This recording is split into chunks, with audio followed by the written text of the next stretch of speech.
私も地元民と言ってもさすがにです。もう友達できたの？うん。ぶったまんまこっち見ない。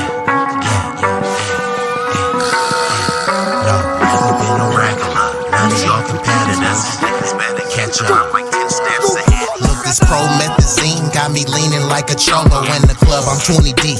I don't be riding solo. Pull some bad bitches, they vanilla and cocoa. They wanna take some photos when we kick it out in Soho. Chicks are showing tits and popping pussy for my promo. Throw them like juvenile, baby, move it for me slow-mo. Then I'm right back to the block, cause I keep getting moto. I be flipping, not shrinking. I don't give a fuck about no ho, no ho. This nigga name ain't D-Lo, but pimpin' these bitches and stacking his grades forever be my stilo. This is B-Eazy, that dude in the trap making pass smooth. If I ever go broke, then I'm about to pull a jack move.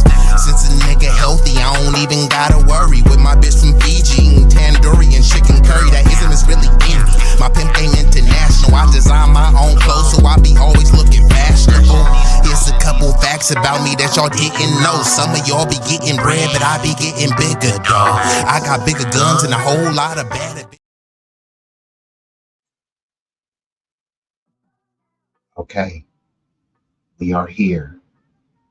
We are activated.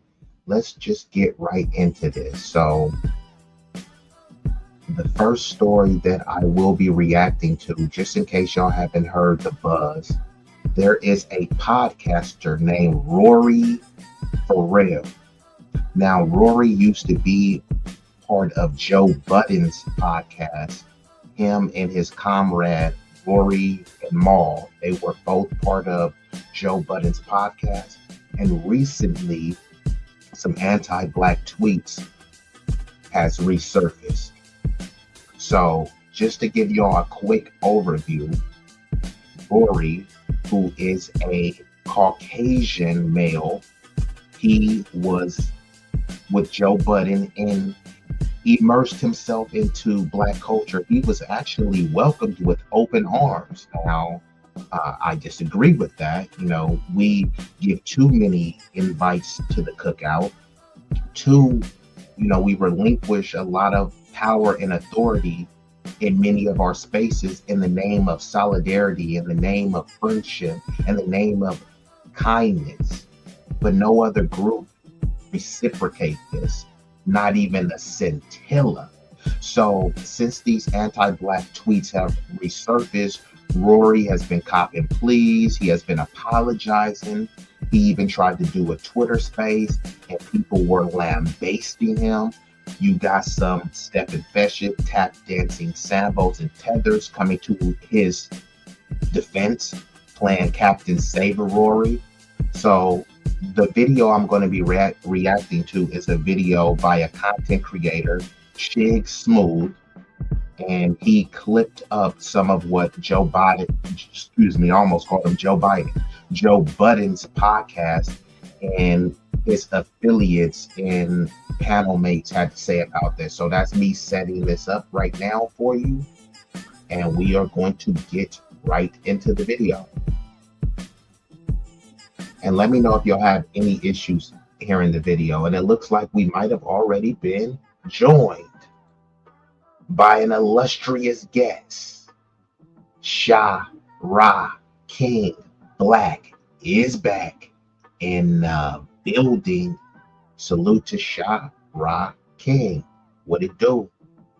All right. So we're going to go ahead and get this thing started. Let me just cue this up right here.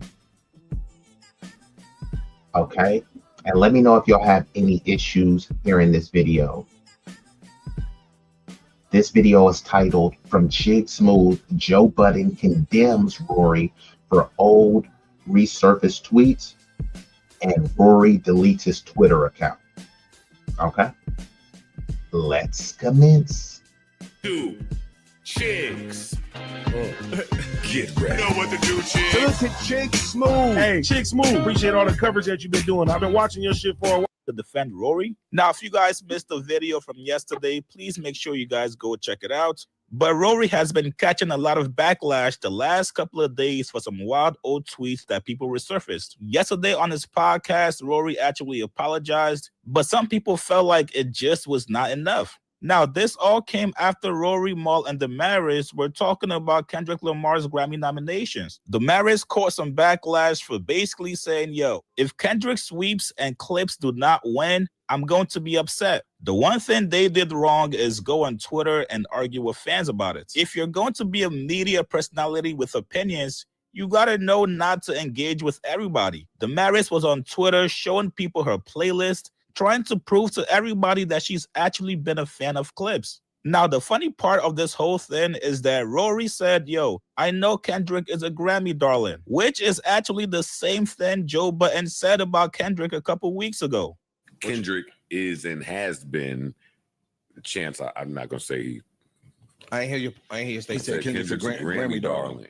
Now, back then, Joe did catch a lot of heat for it. Even TDE guys came at Joe. But the one thing Joe did not do is get on Twitter and go back and forth with fans. He barely even addressed the TDE guys like MacWap that dissed him and his son. Now, today on the Joe Budden podcast, Joe actually kept it real with Rory. He told him, yo, you going on that Twitter space and the way you acted was not a good look. Here's what Joe said. The lyric that they thought he was saying. So, Mark, you're doing like a word salad right now. So there was a whole bunch. She asked me what the tweet said. So there was a bunch of tweets. Some of them were offensive to celebrities. Some were seen as anti-Black women, etc. That's what happened. And then the other piece of it was he defended himself. He went on Spaces to explain his position and had a very long 4.5 hour. And put on an absolute masterclass in how you should not defend yourself. Yeah. 4.5 hours is way too long. An absolute, boy, that was. You said in how you should not. Should not. Yeah. It is a way to do that. It really is. It's a science to it. And apologizing. People don't know how to do it though. So I think that what he did right. So then the fourth step was finally he went on his show and offered an apology, particularly for the dismissiveness with which he had dealt with the opening part of that conversation. In the spaces. In the spaces. Dismissive, smug, condescending, snarky, arrogant, snarky. What? His position was anybody that knows me knows that I don't hate Black people. I'm not a racist. Yada, yada, yada. People were trying to tell him, we all don't know you. Right.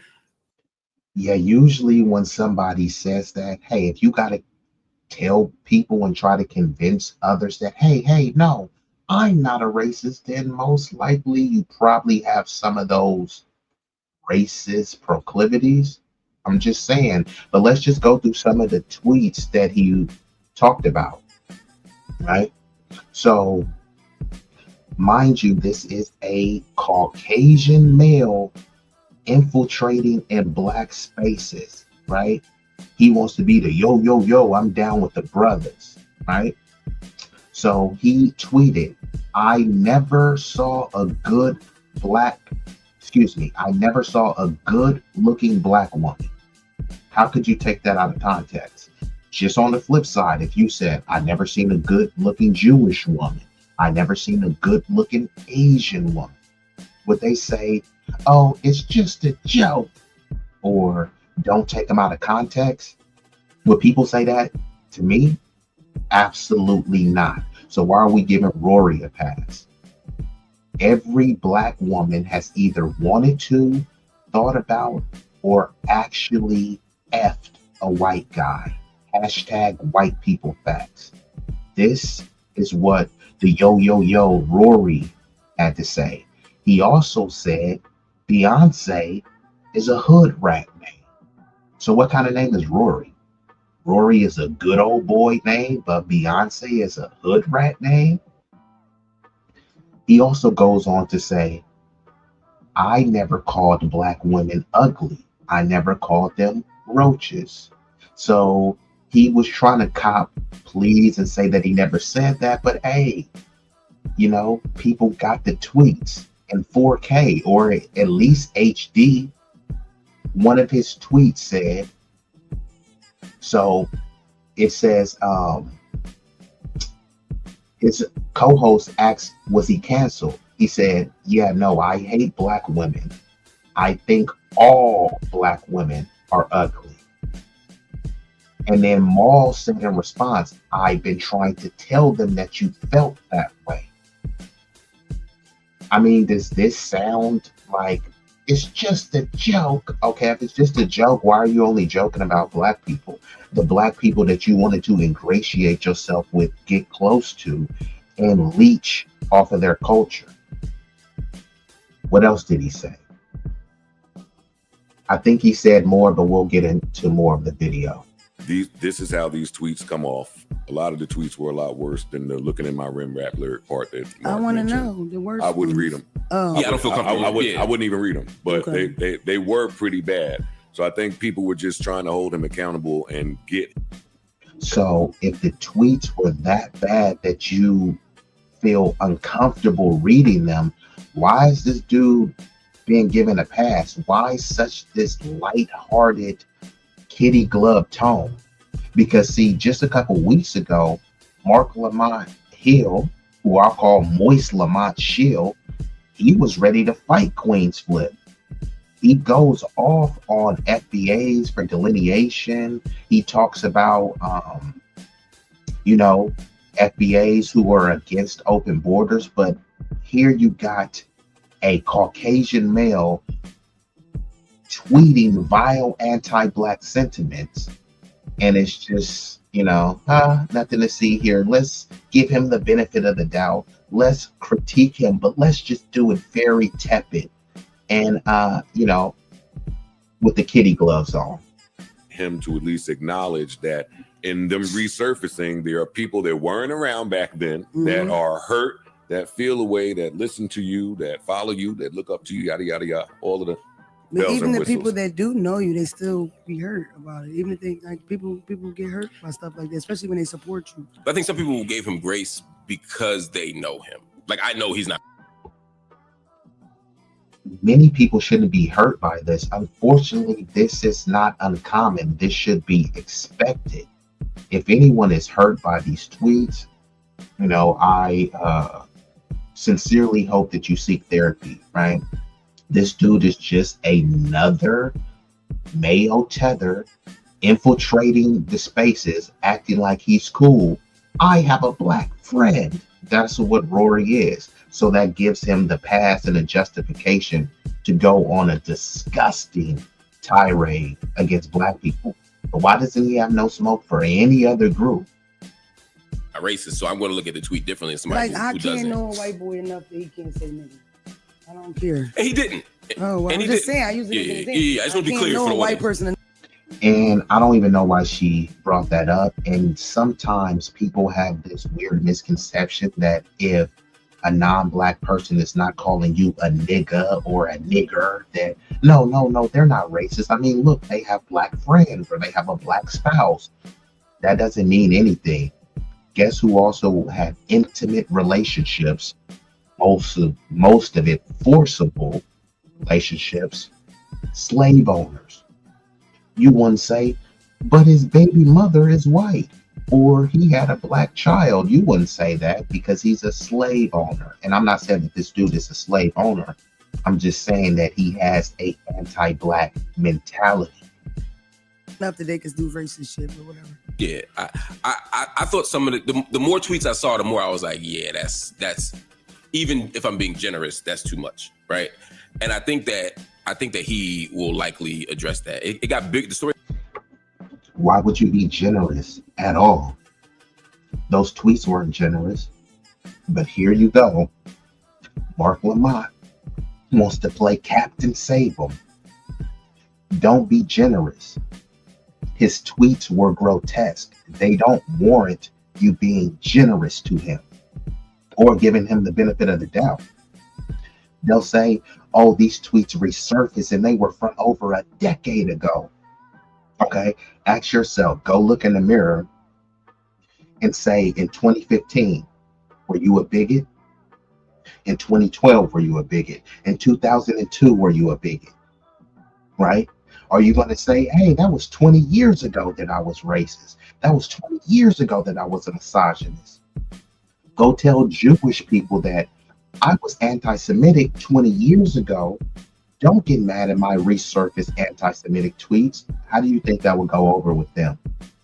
But with us, we're supposed to be generous and give grace that no one else ever gives to us. This doesn't make any sense to you. It got bigger than I thought it would be when I saw it on TMZ. Yeah, that's crazy. Damn. Yeah, when I saw it on TMZ, I was like, "Ooh!" And CMZ ball a lot. It grew legs. Yeah. It grew legs rather quickly.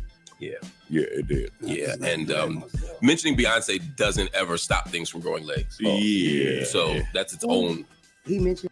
Yeah, he mentioned Beyonce, but why y'all didn't say what he said about Beyonce? See, this is Joe Buddens, Moist Lamont Shield, and all of these people on this podcast. When it's something about Black people, they are extremely aggressive with their commentary, sometimes foaming at the mouth.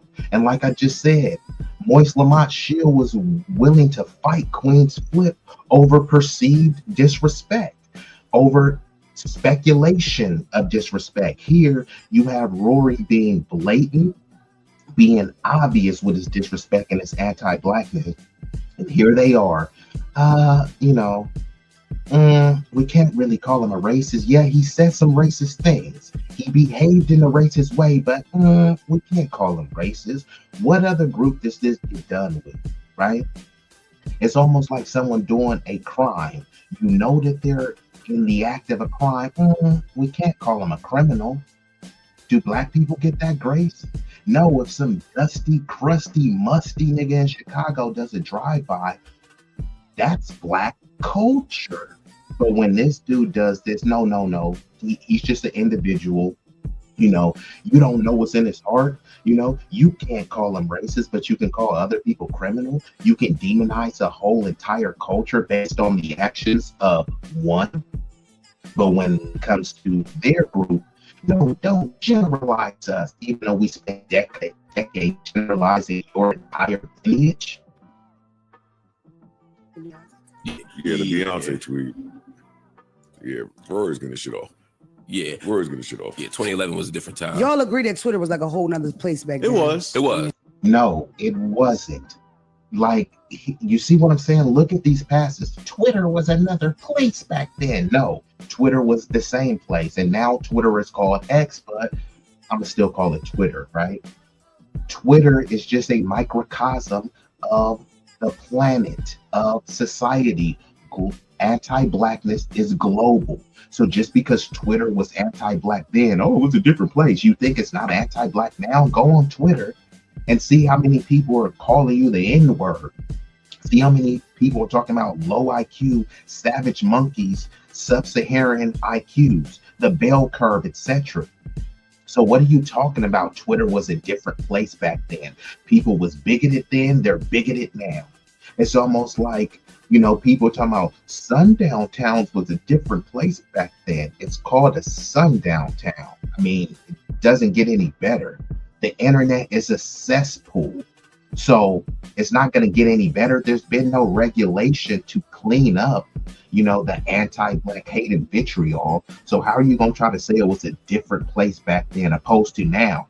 What are you implying or insinuating, that it's got better? Has the internet got better? Has Twitter or X got better? So no, why are you even bringing this up? And not only that, it's got worse because with the introduction of AI, many people are able to do these deep fakes and make disgusting anti-Black videos. And it's just a joke, bro. It was AI. So no, Twitter wasn't a different place. It's the same place. And it's got worse. And it's got worse because of people like Joe Buddens, Mark Lamont Shield, and the people on these panels that are kind of caping for Rory. This video said Joe Budden condemns him. I don't hear any condemnation. I hear excuses. He mentioned Beyonce. Yeah, the Beyonce tweet. Yeah, Rory's getting shit off.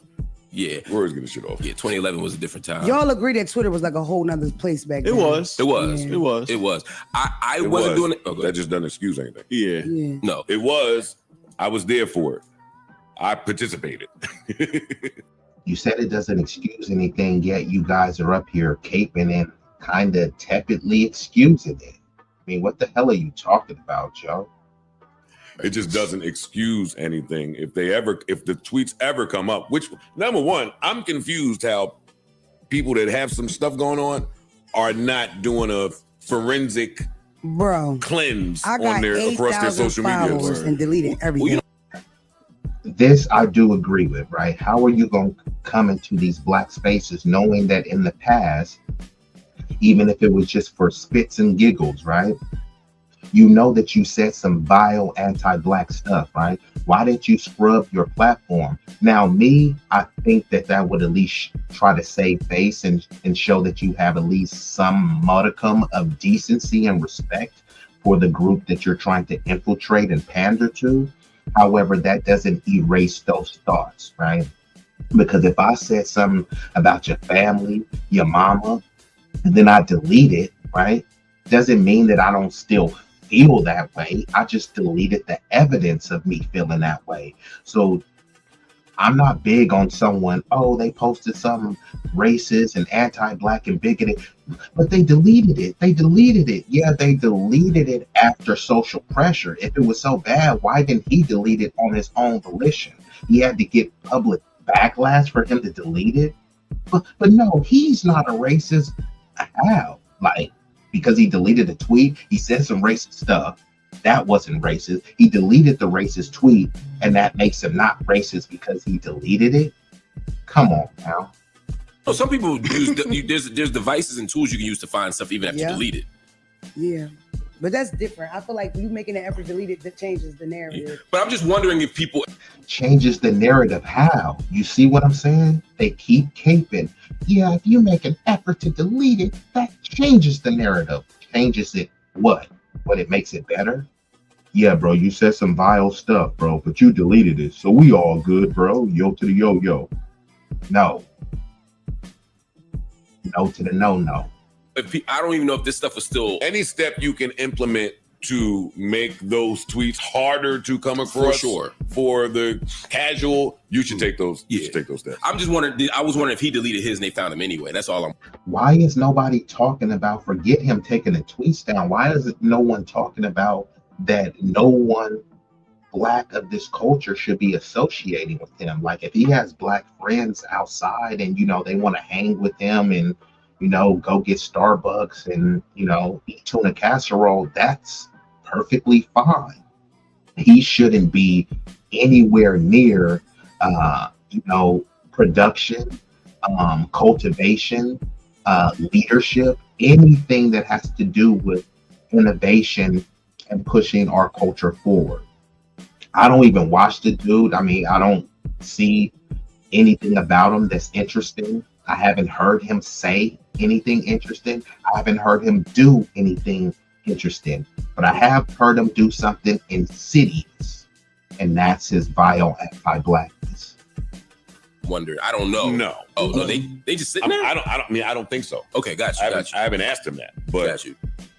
Yeah. In 2011, them tweets were so bad they start kicking my back in. Hey, them tweets were so bad, this motherfucker Joe Budden.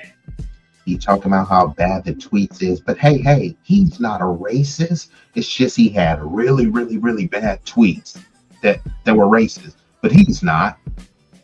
Okay. Bro, yeah, man, coach, I was like, I didn't know this nigga in 2011. I had no idea who he was in 2011. Yeah. But do I think Rory's racist? No. Of course not. No. Yeah. Do I? And there we have it.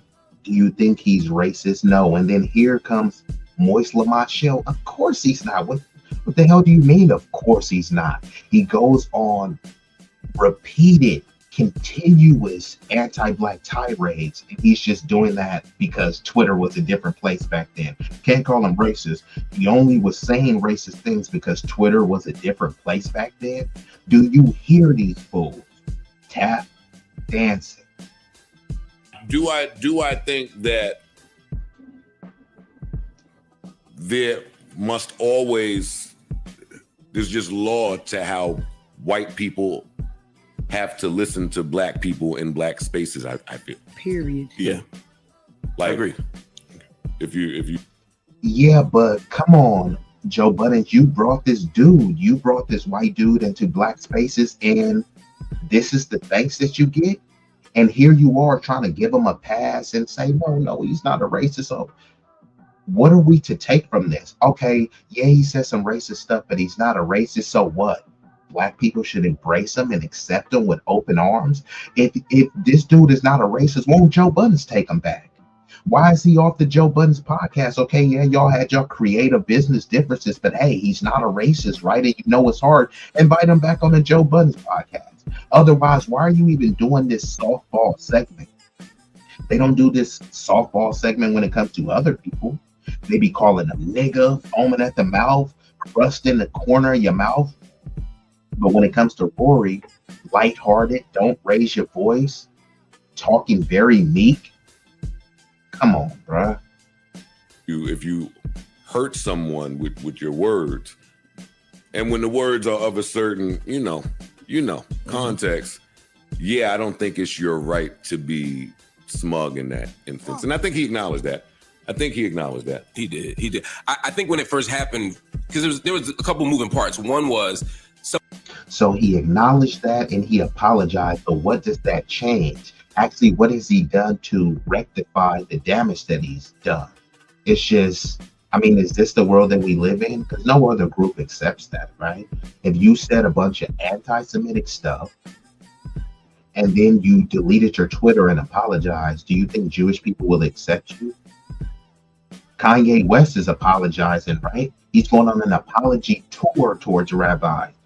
Kanye West is bipolar, right? He has a medical diagnosis or condition, right? Do the majority of Jewish people give a flip about that? They're like, hell nah, bruh.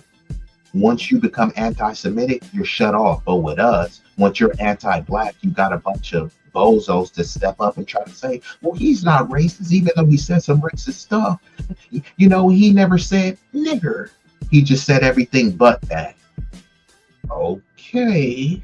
Some of the things they said he did was like a fake tweet that somebody had made. And so he was responding to that. The other thing was, I think he thought he was in a room full of weirdo Kendrick stans who were just attacking him and being unreasonable. And then...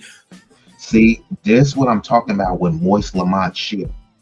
Weirdo Kendrick stans. Why is he even bringing Kendrick up? You see what I'm saying? He called, and this basically highlights my point.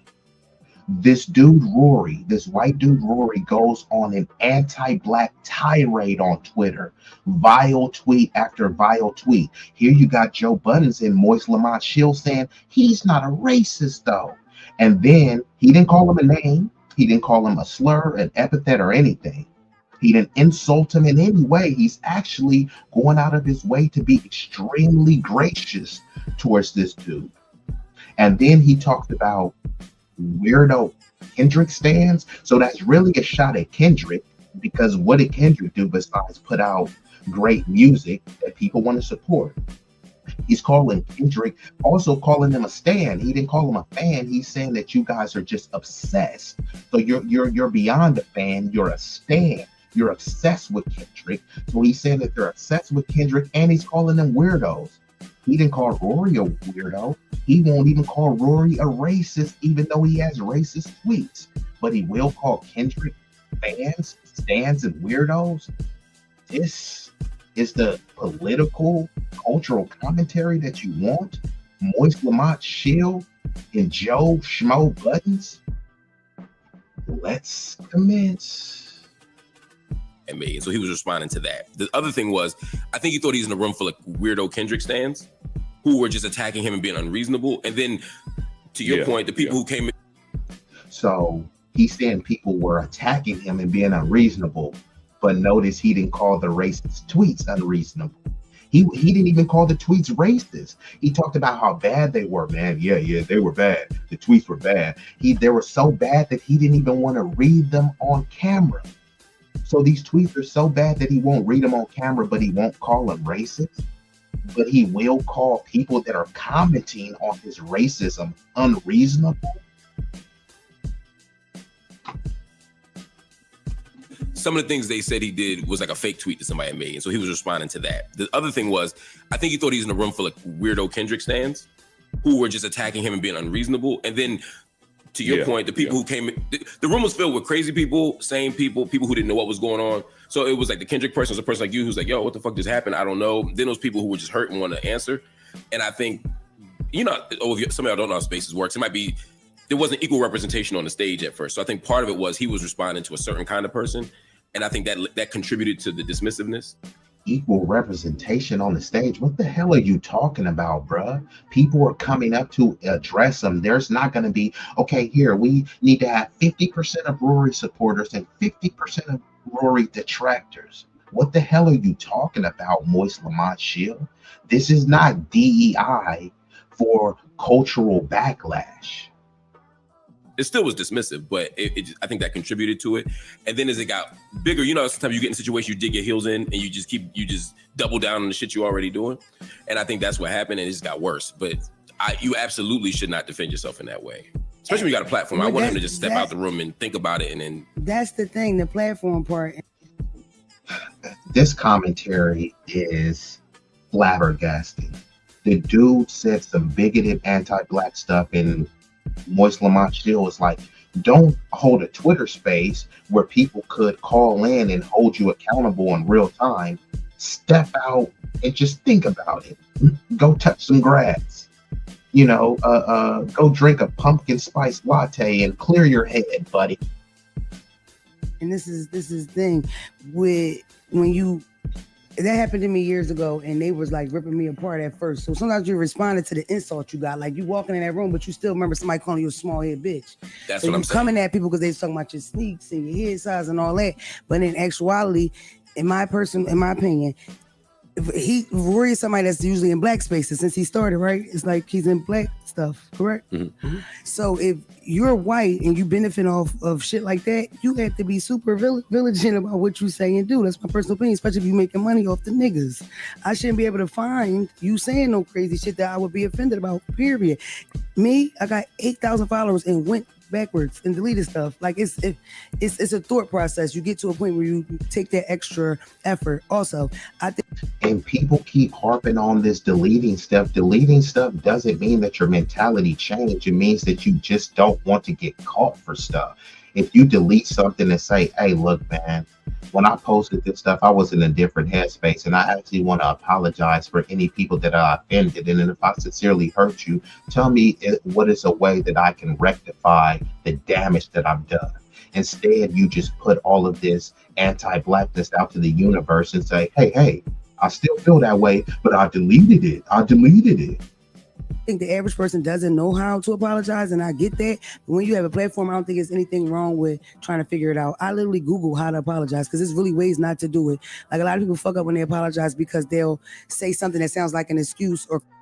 Apologizing is not rocket science. She's going on this incoherent, babbling harangue.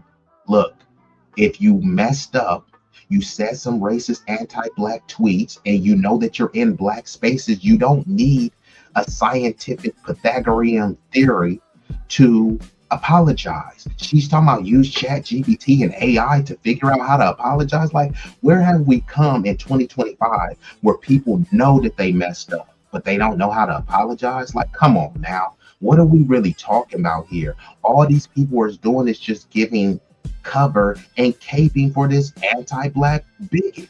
Why is he even in black spaces? Dude should be excommunicado. Get up out of here. Because, hey, don't take my word for it. You know how they say, what would Jesus do? No, I flipped that up. I flipped that a little bit. What would Jews do? Right? Because they're the chosen people, allegedly. What would Jews do? If they found a litany of anti-Semitic tweets, would they be doing all of this splaining? Would they say that, hey, look, you don't know what's in his heart, and he deleted the anti-Semitic tweet, so he's not an anti-Semite?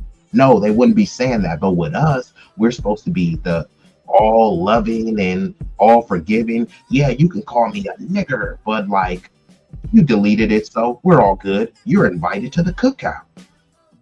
Name another group that does that. close to it. You just focus on yourself. You just be accountable for what you did, and you apologize. You don't bring up nothing else in the story, and most people don't know how to do that. Spaces was also just not the place to do it. Yeah, agreed. Especially when I think someone said there was a 4 hours worth of. No, you got. Spaces was not the place to do it. What was the place to do it then? So this doesn't make any sense. The dude was on Twitter disparaging and denigrating black people, and they're saying, well, Twitter wasn't the place to do the apology. Where was it to do? On the Joe Budden's podcast, where y'all can give him a softball interview? Yes. He was talking smack on Twitter, so he gave his fake phony apology on Twitter, and people went on there and lit his ass up. And then here you got these bozos over here saying he wasn't racist. Yeah, he just said some racist stuff, but he wasn't racist. Okay. You guys remember yesterday when I told you guys every single hour that goes by, people are finding new Rory tweets from the past? Well, Rory went ahead and deleted his Twitter. That's right. At a certain point, you gotta. If bro did nothing wrong, why is he deleting his Twitter? Stand on what you said, bruh.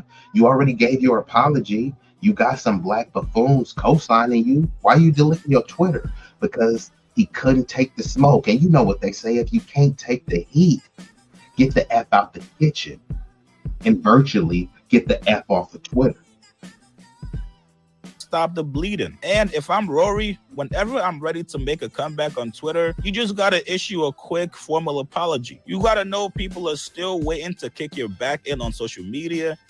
And dude, you sound just like them. This chicks move, dude. You just gotta issue a formal apology. No, that's not all you have to do. You got to do a lot more than that. You've been making money off these spaces, making money off the culture, and then yeah, I said some anti-black stuff, and all I got to do is apologize and go back to making money off y'all culture. No, I can't respect that, and I can't co-sign that. So I'm gonna go ahead and stop this one, and I'm gonna go ahead and transition into the next story. So just give me uno momento, and salute to all of the people that's in the chat viewing this concurrently, and the people on the replay gang that will be watching this afterwards. Y'all can be anywhere in the world, but you chose to be here with me. So for that, I do thank you. So let me get ready to pull up this other story. We are going to talk about none other than this most annoying tether, Cynthia Erivo. Man, this is going to be a doozy. Cynthia Erivo is listed among Men of the Year.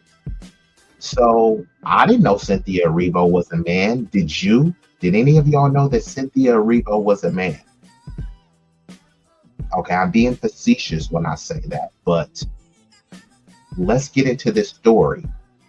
So there's a story, and this is going to be covered by Professor Black Truth. If you are a part of the B1 space, it's mandatory, obligatory that you are subscribed to him, but you don't have to be black to subscribe to him. But I'm saying if you are for the advancement of specifically foundational Black American Negro freedmen, but you want to uplift Black people entirely, you got to sub to Professor Black Truth. So this video is titled Cynthia Erivo listed among GQ's Men of the Year. Now, Cynthia Erivo, the reason why she's a tether is because she is a Nigerian. She's a Britain Nigerian. She comes over to America and suddenly she's African American, just like you.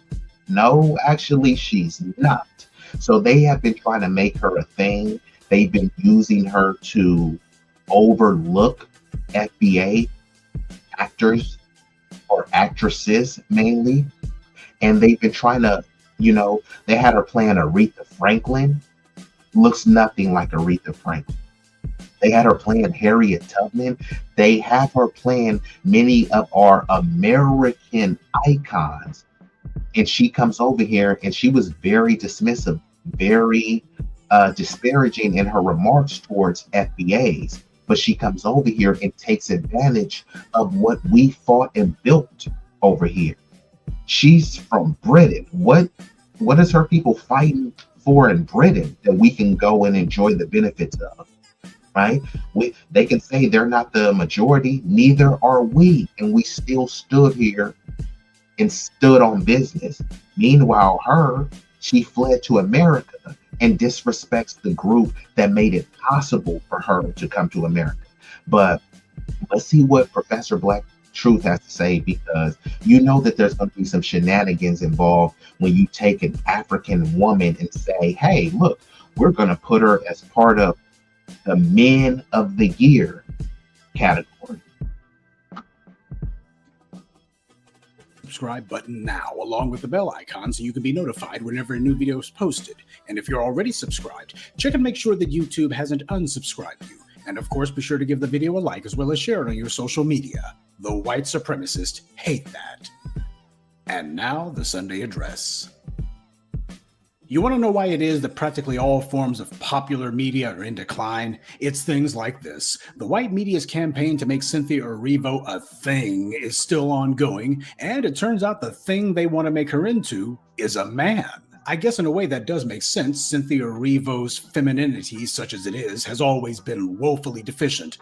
But British GQ has decided they're going all the way with it. They've made her their Man of the Year. And while I do agree that there's nothing feminine about Cynthia Erivo, it's still a fact that they're using her as an avatar for Black women in general. And while I'm obviously not going to be sticking up for Cynthia Erivo, instead I'm going to be sticking these verbal daggers into her, the reality is the white media is holding her up as an avatar for Black women in general. This is a total slap in the face to Black women, and that's what it's meant to be. It also speaks volumes about how these white supremacists outside the US feel that they can just spit in foreign Black people's faces, especially foreign Black women, and just be able to get away with it, in order to call themselves sprinkling sugar on crap. And see, this is what's disgusting about Cynthia Erivo, and this is why she is a tether. So Black women have been fighting, to have their femininity be recognized just as like every other beautiful woman. You'll hear people say these undercover bigoted remarks. Oh, this woman is beautiful for a Black woman, which is saying that the default and inherent position is that Black women are not beautiful, and they're especially not as beautiful as other races. That's what's supposed to be implied. They also say that, hey, they're overly promiscuous. They're also very masculine, right? So unfortunately, due to the media propaganda, many Black women have to fight for their humanity, but also fight to be recognized as just as feminine as other females. And then here you have Cynthia Erivo coming in, accepting to be labeled as one of the Men of the Year. But if you ask her, is she a man? She'll say no. So why are you accepting something on behalf of men when you're not a man? And they try to say, oh, well, we're trying to buck the system and make people stop thinking about gender norms and all this stuff. Okay, why didn't y'all find, especially Britain, right? Britain is a lily white country, right? Why didn't they get a white woman and say that, hey, look, this white woman is the Man of the Year? You notice this, they always talk about wokeity, woke, right? They always talk about DEI and affirmative action.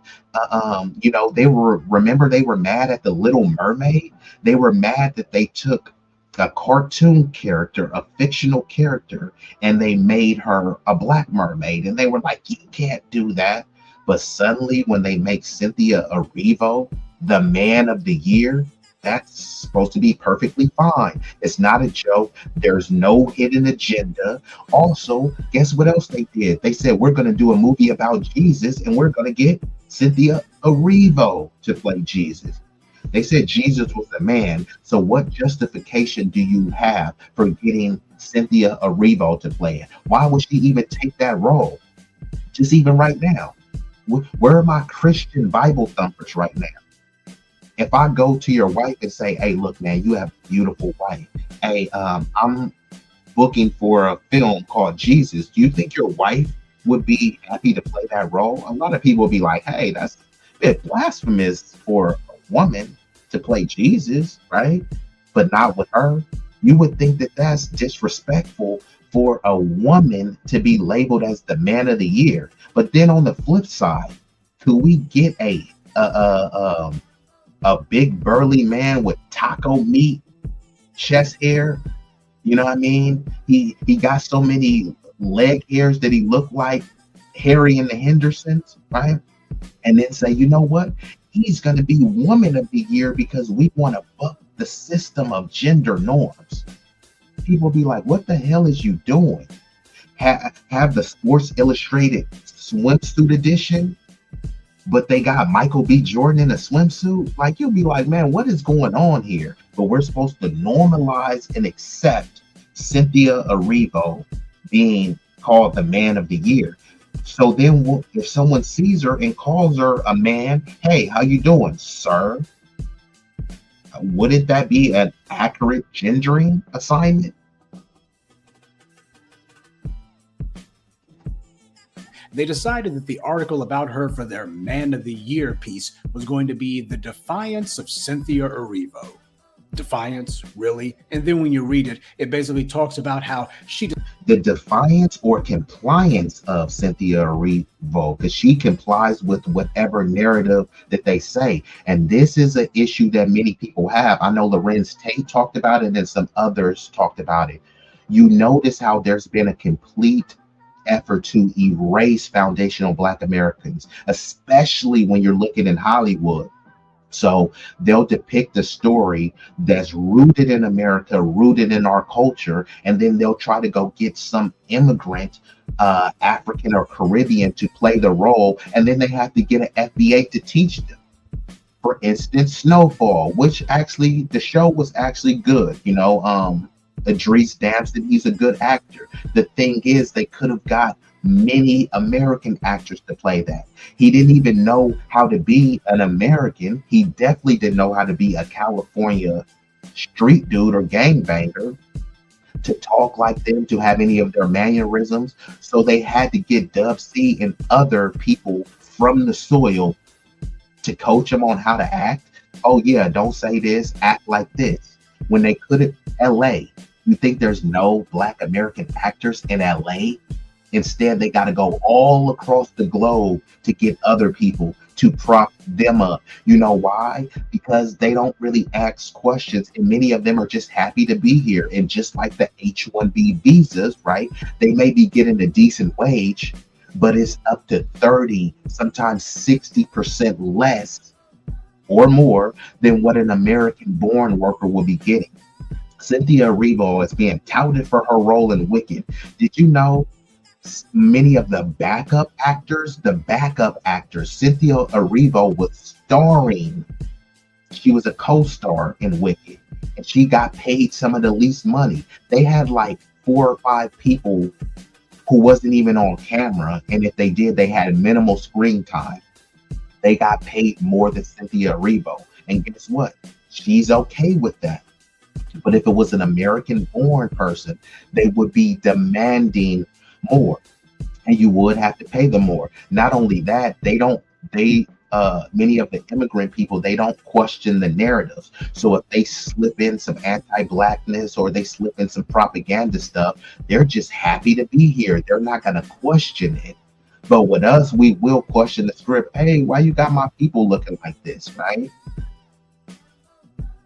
Decided that instead of having CGI make her face green for Wicked, she would wear face paint instead because she wanted to see herself as being green. Oh, how defiant. Defiance from a woman who made a career out of crawling on her belly and attacking foundational Black Americans, while at the same time having Hollywood give her roles playing as us, and even Harriet Tubman. This woman has not defied anything except for Black. And that's where it gets grotesque. She and many of her tether friends came over here denigrating foundational Black Americans, and then they get selected for roles depicting foundational Black Americans. If she wants to do the Wicked thing, fine. That's some sci-fi supernatural stuff.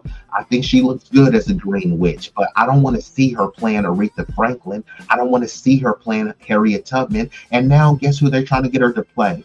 the legendary Shaka Khan. Do you guys think that this is a coincidence? You think that there's no other talented Black American women? Why are they keep trying to make Cynthia Erivo a thing? So far she's already played Harriet Tubman, Aretha Franklin. They're trying to get her to play Shaka Khan. They got her to play Jesus. If you thinking about a Passion of the Christ or a movie about Jesus, is Cynthia Erivo the first person that you would pick to play that role? And not only that, she accepts the title, she accepts the accolade of being called the Man of the Year. And we're just supposed to accept that. And they normalize this stuff with, the Woman King, right? Which some people say they like the movie, whatever. I didn't see the movie because I know it was just a whitewashed version of this slave-owning tribe, Dahomey.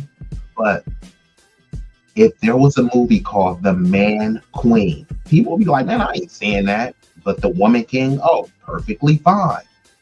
A woman of the year, that's misogyny. But her winning Man of the Year is not misandry. Solidarity and basic decency. And after the Harriet movie crashed, Hollywood put her on ice for a couple of years. Then they quietly brought her back with that Wicked movie because it gave her a role where she could be hidden under a ton of makeup. And it was a big budget CGI musical, one of those movies where the set is the star, the special effects is the star, and not the talentless fool in green face paint and the Party City quality witch costume. I haven't seen the Wicked movie and I could care less about it. If the thing made money, I guess it's the triumph of effective marketing because it dang sure ain't the talent of the woman who's in front of the camera. But this is what Cynthia Erivo does for a follow-up, and that's how you know there's a program at work here. Whenever the white media gets these clowns and decides to put them on, there's definitely an agenda at work, and Black women should be outraged because, see, and this is why we had to delineate, because she comes over here and she's just a Black woman. She's an African American just like you. No, she's a Nigerian born in Britain who immigrated to America. And now she's the same as me? No, she doesn't have this lineage. You can say she's Black. We all Black. Think about it like this. There's various types of vanilla. The whatever type of vanilla you used to eating and French vanilla. Both vanilla. Is it the same? Vanilla bean? Is it the same? It's all vanilla. No. There are distinctions and differences, and we can point out those differences. So with her being an immigrant from a Nigerian British background, she has a different culture, she has a different mindset. But due to this making us all one big global Negro, she's no different than Viola Davis. She's no different than Halle Berry. She's no different than Maya Angelou. No, that's not the case. And many of these people that come from her background, they're all willing to, and this is a form of like female buck breaking, because most of the buck breaking, the most important aspect is psychological.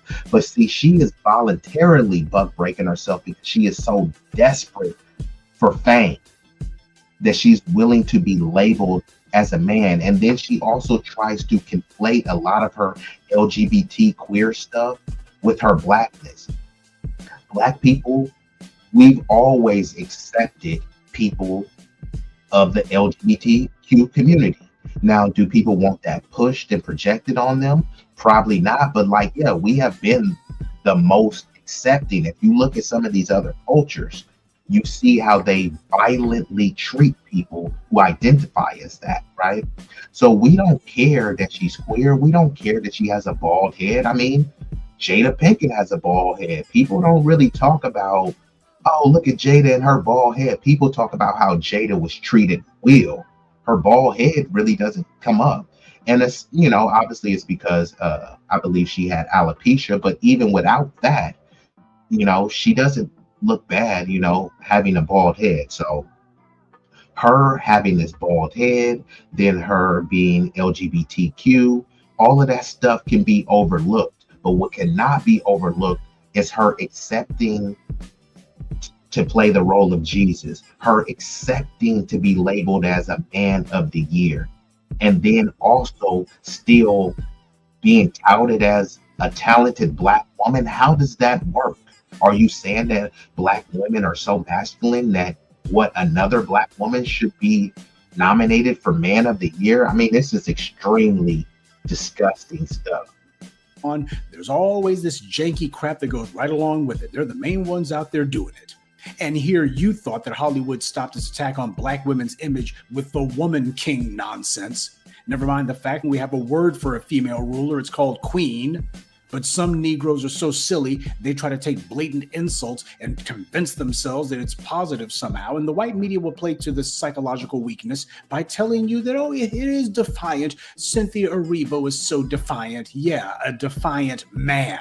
Family, let that stand as a lesson to you. Do not ever let anyone give you a backhanded compliment, and then you try to tell yourself it's not as bad as all that. Viola Davis was out there talking like a fool when it came to that woman king thing, saying that she basically wanted the woman king to be her Black Panther. She thought that it was going to take her to the next level. Really? You're sitting here portraying a group of individuals who were instrumental in the slave trade, and on top of that, the entire point of the movie is to have a bunch of Black women stunting around as if they're a bunch of dudes. Yeah, I like Viola Davis. She is a phenomenal actress, but yeah, no, she has been infiltrated and brainwashed by, the Hollywood weird crowd.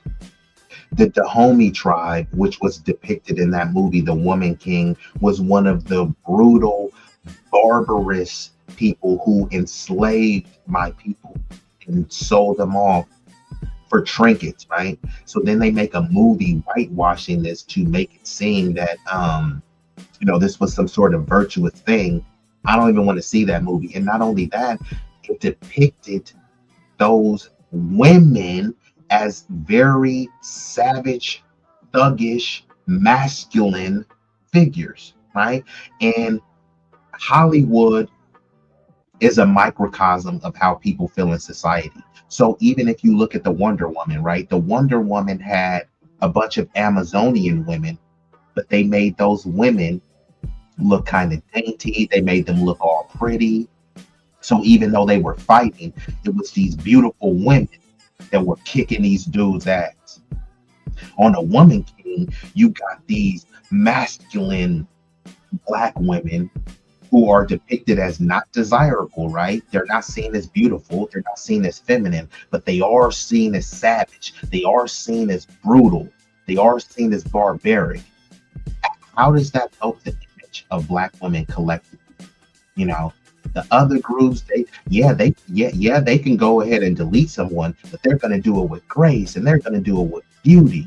And then with the Black women, it's like, we going to have y'all delete some people, but we going to make sure that your hair is nappy. We going to make sure that your skin is ashy, because you're sub-Saharan African and we want to depict it in the right way. And why is it always non-Black people doing this? Because people say, Black people talk about slavery too much. Look at who made the Woman King. Not a Black face in sight. It was actually a white woman and an Asian dude. But they put a bunch of Black people on screen and say, yeah, this is a Black movie. You know what I mean? Even though Blacks have no say and no control in how we make this movie. And then we're going to get a bunch of people, foreign people, so they're just happy to be here because they can always dangle over that, hey, you have no opportunities in your homeland. This is the only opportunity you're going to get. You don't want to be like those American Blacks that you're playing. So you take up whatever role that I give you. You shut up, nigger, and take this role. And Cynthia Erivo is more than happy to say, yes, I'll be a man for you, even though I'm a woman who's supposedly LGBT queer. No, forget all that. I'm the man of the year. And also, I'm Jesus too. Okay. This is not something that builds Black women's image. This is how you tear Black women's image down. Hollywood keeps putting out these big budget smear campaigns, which laugh in Black people's faces, portrays Black women as being the enemy of Black society, portrays Black women as being men. And I'm supposed to think to myself, this is some sort of compliment, that this is doing a favor for the image of Black people? No, it does not. This is devaluing and ultimately erasing black women is what they're doing across the board. Because if you can legitimately, or at least without somebody getting angry at you, say that, yeah, black women should be the man of the year, then why bother even acknowledging that black women exist? You've effectively erased them. And if some idiot calls themselves saying, well, this is an honor, don't you know, then why didn't British GQ decide to give a white woman this honor? Why didn't they find some transgender to give it to? No, they didn't do that. Yeah, and you know, they got this whole thing with Sydney Sweeney and my jeans are blue. Okay, why y'all didn't get Cindy Sweeney to be the man of the year? And you know, both parties, as much as they try to rail against trans people, they are the ones who normalize, you know, flying certain flags, Pride Month, etc. Right? So actually be proud of that. Put a trans person as the man of the year. You won't put a trans person as man of the year. You won't put a white person as trans of the year, but you will put a Nigerian British immigrant cosplaying as FBA and say, yep, that's our man. We've got our guy. Yeah, because that would have set off a firestorm of controversy, especially in the current political climate. Why didn't they choose to do this with an Asian woman or even a light-skinned black woman for that matter? No, they made sure to pin this one onto a dark-skinned black woman. That was the entire point. The kind of dehumanization that a lot of you thought these white supremacists were too shy to do now, well, they're showing you they ain't shy at all. They were just waiting for the right mark to put in front of the camera. And with Cynthia Erivo, they found a hell of a mark. The white media spent years setting the stage for this. Every time you look up, they have a TV show or a movie, and if there's a black person in it, they made it a point to make sure that black person was LGBT or otherwise something other than heterosexual. That was them tiptoeing. And this is a reoccurring thing. They made a Bel Air show, which I haven't seen. What's up with all these reboots? See, I'll say the 70s, 80s, and 90s was like the golden era for creation. So they want to make a new show, Bel Air, right? The show Bel Air, they put a bunch of African, Caribbean, and non-FBA people in there. And then they made Carlton gay. Oh, why are you being homophobic? No, why did y'all have to add that? In the show, Fresh Prince of Bel Air, they never showed Carlton being gay. And then it turns into, if you have an issue with Carlton being gay, it's like you're homophobic. It's like, no, they never alluded to that. He never admitted that. Carlton in real life has a wife. So where did this whole gay agenda come in? And they're trying to call it Bel Air, acting like it's a spinoff of Fresh Prince of Bel Air. Why don't you just create a whole new show? And that's what cultural tethering is. They tether on to a show that they know is successful, a show that is a staple in the culture, and then they remix it with all sorts of agenda. They have a new show coming out. It's a new remake of an old show, a different world. And they got a bunch of non-FBA people in there. And I'm not saying that, hey, all of these roles should only go, but see, these are iconic shows in our culture that were played by people of our lineage. And now we're saying, hey, we can do the same show and just get someone of a different lineage to do it. And it's going to be the same. No, it's not going to be the same.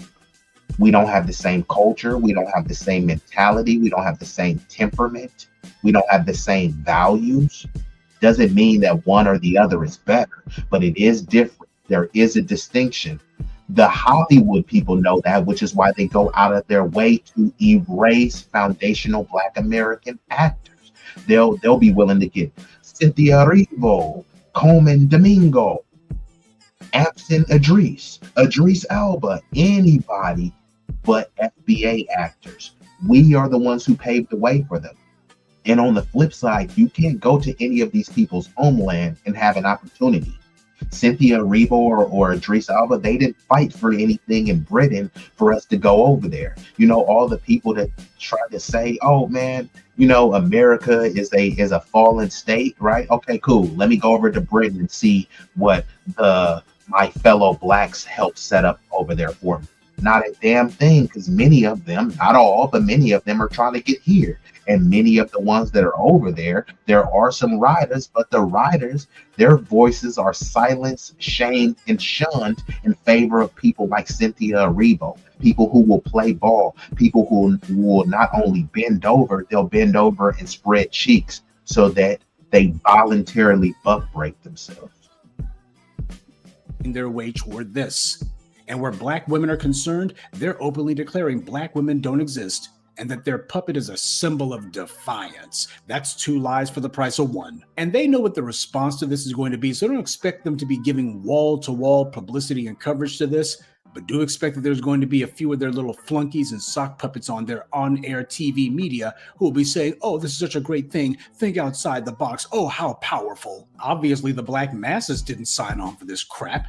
Obviously, the Black masses didn't ask for this and don't even want it. This is white power doing what it always does, giving itself permission to carry out some attack on Black people's image. That's what they always do. So, well, we're going to give ourselves permission to do it. The same way these white supremacists are always trying to bestow innocence on themselves. They're always trying to absolve themselves of their crimes without actually doing anything to atone for them. Same thing goes here. Nobody asked for this, but they're going to do it anyway. And as for any sort of controversy or opposition, why, we got our bought and paid for sock puppets on air. They say that they don't have a problem with it, and we paid them to say they don't have a problem with it, so that means it must be okay. That's the game they always run. Cynthia Erivo's of Nigerian descent, and I'd like to know, where are the Nigerians in Britain at, or elsewhere to call this mess out? Or are some of them too busy trying to catch a boat to London? When mess like this... Exactly. See, and this is why people get mad at the delineation process. People get mad. You called us tethers, okay? Why are y'all not calling this out, right? Why are the Nigerians in Britain saying, hey, there's plenty of reputable, upstanding, illustrious Nigerian or Black men in Britain, right? That you could have chose. So you overlooked the biological Black men to choose Cynthia Erivo, and since these other groups won't call out their filth, we have to do it. And then when we call it out, we're seen as the big bad bullies, and you guys are being divisive. Okay, how is Cynthia Erivo playing Jesus? How is that uniting us? How is Cynthia Erivo being named Man of the Year? How does that unite us? How does that benefit you? And let me just talk to the Black women. How does this benefit you? How does a bald-headed Nigerian Britain woman who's LGBTQ benefit the image of Black women? I would love to know that, right? How does this positively benefit your image? And do you think that her being labeled a man negatively affects the image or positively? Now, it should be that she's just one person, right? One individual. Her actions, her behavior, her visibility does not speak for all Black women. Yeah, that's how it should be, but we know that we're in a propagandistic society. They didn't do this just because they love her so much. They didn't do this because she's so talented. She's the most beautiful Black woman that you've ever seen. She has the most greatest voice that you've ever heard. They didn't do that because of that. There's always a hidden agenda, and sometimes people are so desperate for any type of perceived representation that they'll tolerate disrespect in the name of representation.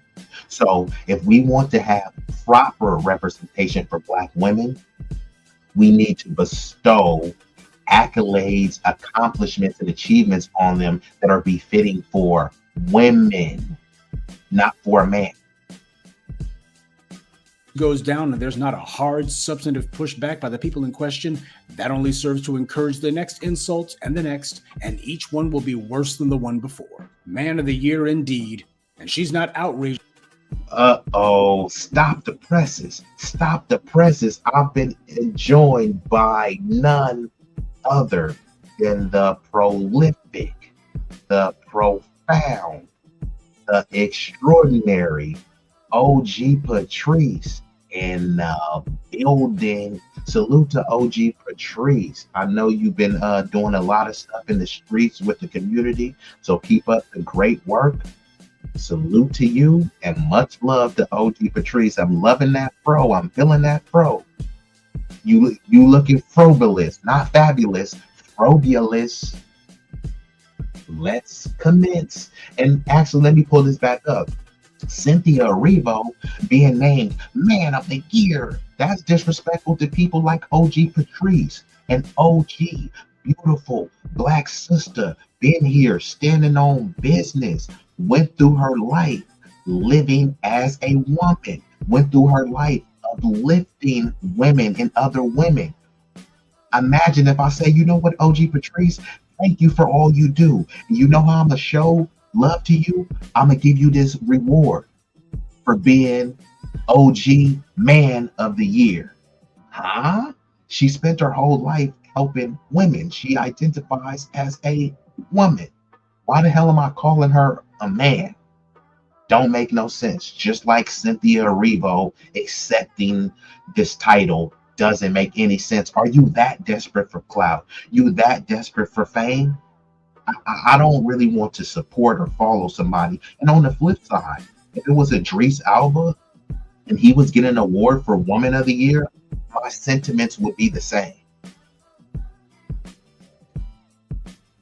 About it, why would she be? She'll let the white media say anything they want about her as long as the check clears the bank. But the damage that it does to black women's image, it basically is. I do not care for Cynthia Erivo either. So she has said some extremely disrespectful stuff towards Black Americans, but not only that, she is willing to be used as a tool. They say not all money is good money. Right now, if I was a prominent actor and they said, hey, do you think, your wife or your sister, that, they would be good for this role for Jesus? I would tell them, no, I don't accept it and they won't accept it. If they ask me to play, even if I was in another country, right? If I was in, some continent and they say, hey, will you play the leader of this, said continent, said country? I have enough integrity that I will want it to go to someone that was actually from that culture, from that lineage. It's kind of the issue where many Mexican people had with Jennifer Lopez playing Selena. They was like, man, y'all couldn't have got a Mexican actress. Y'all saying that there's no Mexicans that are good enough to play our icon. So then they flip into two. Well, Jennifer Lopez, she's Latina. No, we're talking about Selena, a Mexican icon. Don't try to bury it under the Hispanic banner. And that's what they do with Cynthia Erivo. When you like, hey, why the hell is Cynthia Erivo playing Aretha Franklin? Look how tiny she is. Look how thin she is. Have y'all ever seen Aretha Franklin this thin? No. So nobody would ask, who would be a good Aretha Franklin? Cynthia. Nobody would ask that, but non-Black people would. She could have turned that down, but she didn't. She didn't turn the Aretha Franklin down. She didn't turn the Jesus down. She didn't turn the Harriet Tubman down. And now they want her to play Shaka Khan. She ain't turning that down. And now they're like, hey, look, you're a man. And she ain't turning that down. What is there to like or love about this? And some people are like, well, she sings good. I can give you a multitude of foundational Black American singers that will blow Cynthia Erivo out the water, and they're not getting the opportunities as her. So it's not just about her alleged singing skills. Says Black women are to be ridiculed. We'll hold them up as objects of derision. But worst of all, and she's not outraged about it. Why would she be? She'll let the white media say anything they want about her as long as the check clears the bank.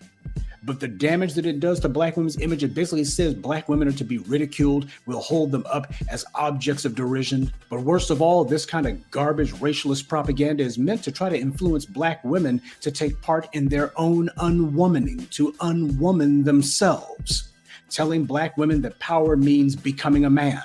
Because the unspoken message behind what the white media is doing is to basically whisper in your ear a steady drumbeat of being a woman isn't good enough. There's something wrong with being a woman. You need to try to become a man. Now, who in the world wants you to do that? A community cannot exist without its manhood. And then not only that, Isn't she? So she's part of the LGBT community. Does her partner think that she's a man? The reason why she's lesbian is because she likes women.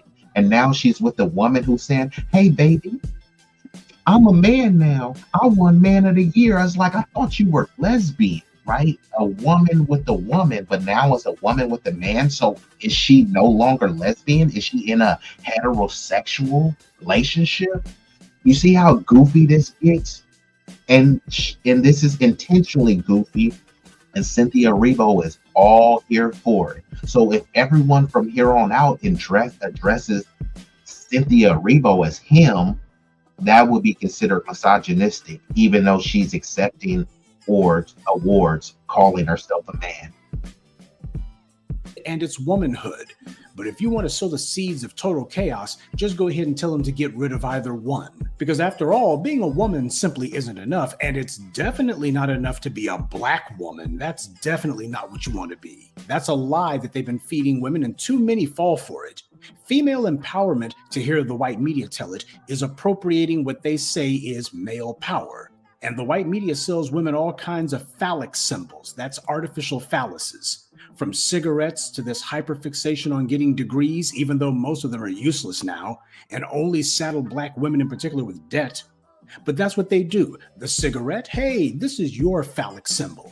And you take a degree, go ahead and roll it up and take a picture with it. That's your phallic symbol. It's not true power, definitely not a woman's power. It's not women empowerment. But this is your little artificial phallus, and you can take a picture with it and say, see what I did.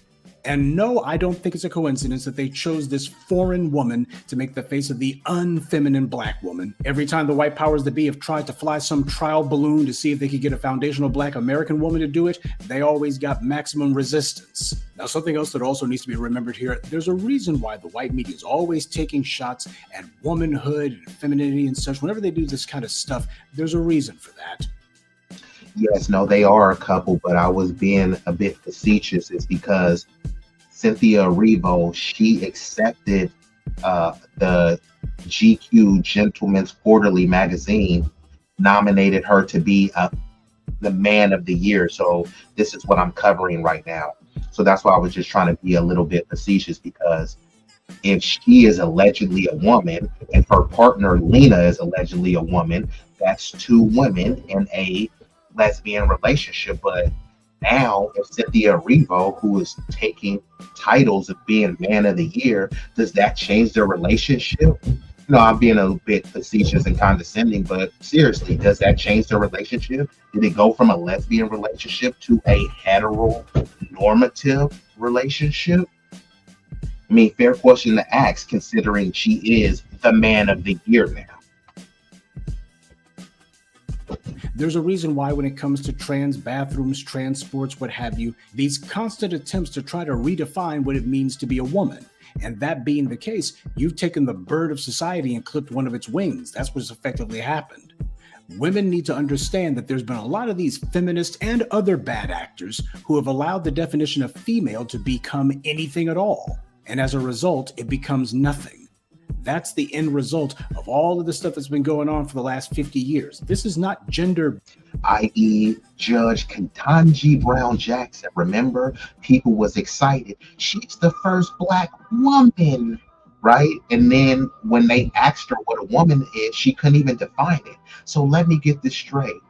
Black people, black women especially, are supposed to praise her for being the first black woman Supreme Court justice. And then they ask her what a woman is and she doesn't even know. So if she doesn't know what a woman is, how could I know what I'm celebrating, right? She doesn't know what a woman is, so I don't know what to celebrate. Bending going on anymore. This is just plain gender elimination. And look at who's being eliminated. Can a female exist without her womanhood? But I also want black. Uh-oh, we've been joined by none other than Big Rig Slaps, the block master from the Bay to the Valley and building. Black women in particular to understand that a lot of this ideological infiltration that's taken place the last 3 to 4 generations, this stuff has not been harmless at all. The enemy is always watching us, family. As I've always told you, nothing happens in a vacuum under white supremacy. We are a people under surveillance. And the enemy has looked to see were there any kind of entry points that they could spy. And they did find a number of them. The line that marks the boundary of feminine propriety has been allowed to be blurred over the decades. You've had all kinds of things where, alternate lifestyles have become very fashionable and very popular with Black women in church, social circles, or political organizations. There's always some Black feminist who's trying to lead the charge to have some dysfunctional male around. And the white media encourage this with stupid so-called Father's Day messages for Black women. They only push that stuff at Black women. They only try to popularize that with Black women. They don't do that with other groups. They don't try to derange their internal politics. They don't try to spread that kind of madness with anybody else. Now, the failed females of the shea butter bootlick contingent, they thought that kind of stuff was cute. They were the main ones cheerleading for it. They hate Black men because they wanted to be a man. And when they realized that was never going to happen, they entered into an unholy alliance with the white feminist and the white power structure, mostly the white media and academic institutions, to push these lies that Black men are no good. And to prove it, they started that crap about I'm the mother and the father. Now, when you got women running around saying stuff like that, the white media start licking their chops and saying, good, now that you've already said that you're the father, let's go ahead and just eliminate the mother part altogether. The whole I'm the mama and the daddy is like Professor Black Truth said. It's just pushing the family separation propaganda. And then once you say I'm the mama and the daddy, guess what it leads to after that? Well, I don't need no man. And then they like, aha, right? And then when you don't need no man and you need some sort of covering, some sort of dominion, guess who is going to be there? The government zaddy will be there to say, hey, look, you're right. You don't need a man, but you do need the government, and you need to depend on us because those Black men, those loser Black men are not there. Even though, we lock them up, even though we demonize them, even though we don't want to give them gainful employment, even though we don't want to educate them at the same rate as the model minorities. But yeah, you don't need them, you know what I mean? And then they get many women, not all, to co-sign this. And then now you have a generation of people saying, I don't need no man. And then once some people get up there in age, then they start talking about, well, where are all the good men at? Well, you said you don't need them. So they moved on to people who valued them. What do the swirlers and the divestors like to say? Go where you're celebrated, not tolerated. Well, they went and got celebrated. And now you're saying, he's with Becky, he's with Mylene, he's with Maria. Oh, those women who are celebrating them? And then it turned into self-hating. Your mom is Black, yeah, but I'm not trying to date my mom, so why would you even bring that up? You know what I mean? So people got to recognize the game, the propaganda. Black people have always been under attack. We will always be under attack. Many people think that if they can interracially date and mate, they can get a good job, they can live in a lily white neighborhood, that there ain't no white supremacy.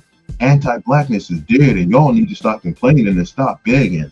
And then when the propaganda is right in front of your face, when the agenda is right in front of your face, you have nothing to say. If you're too cowardly to speak up, that's okay.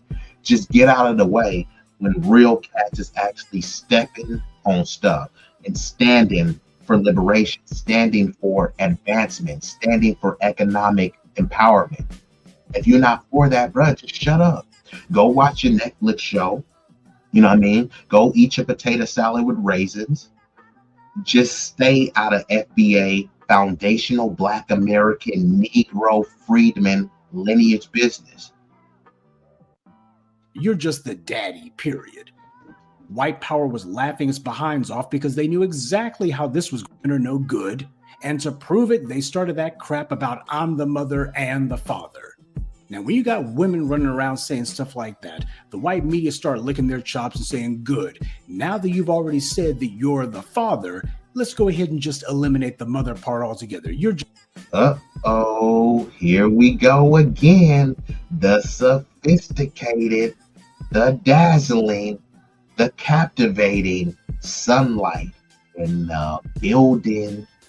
Just the daddy, period. White power was laughing its behinds off because they knew exactly how this was going to end.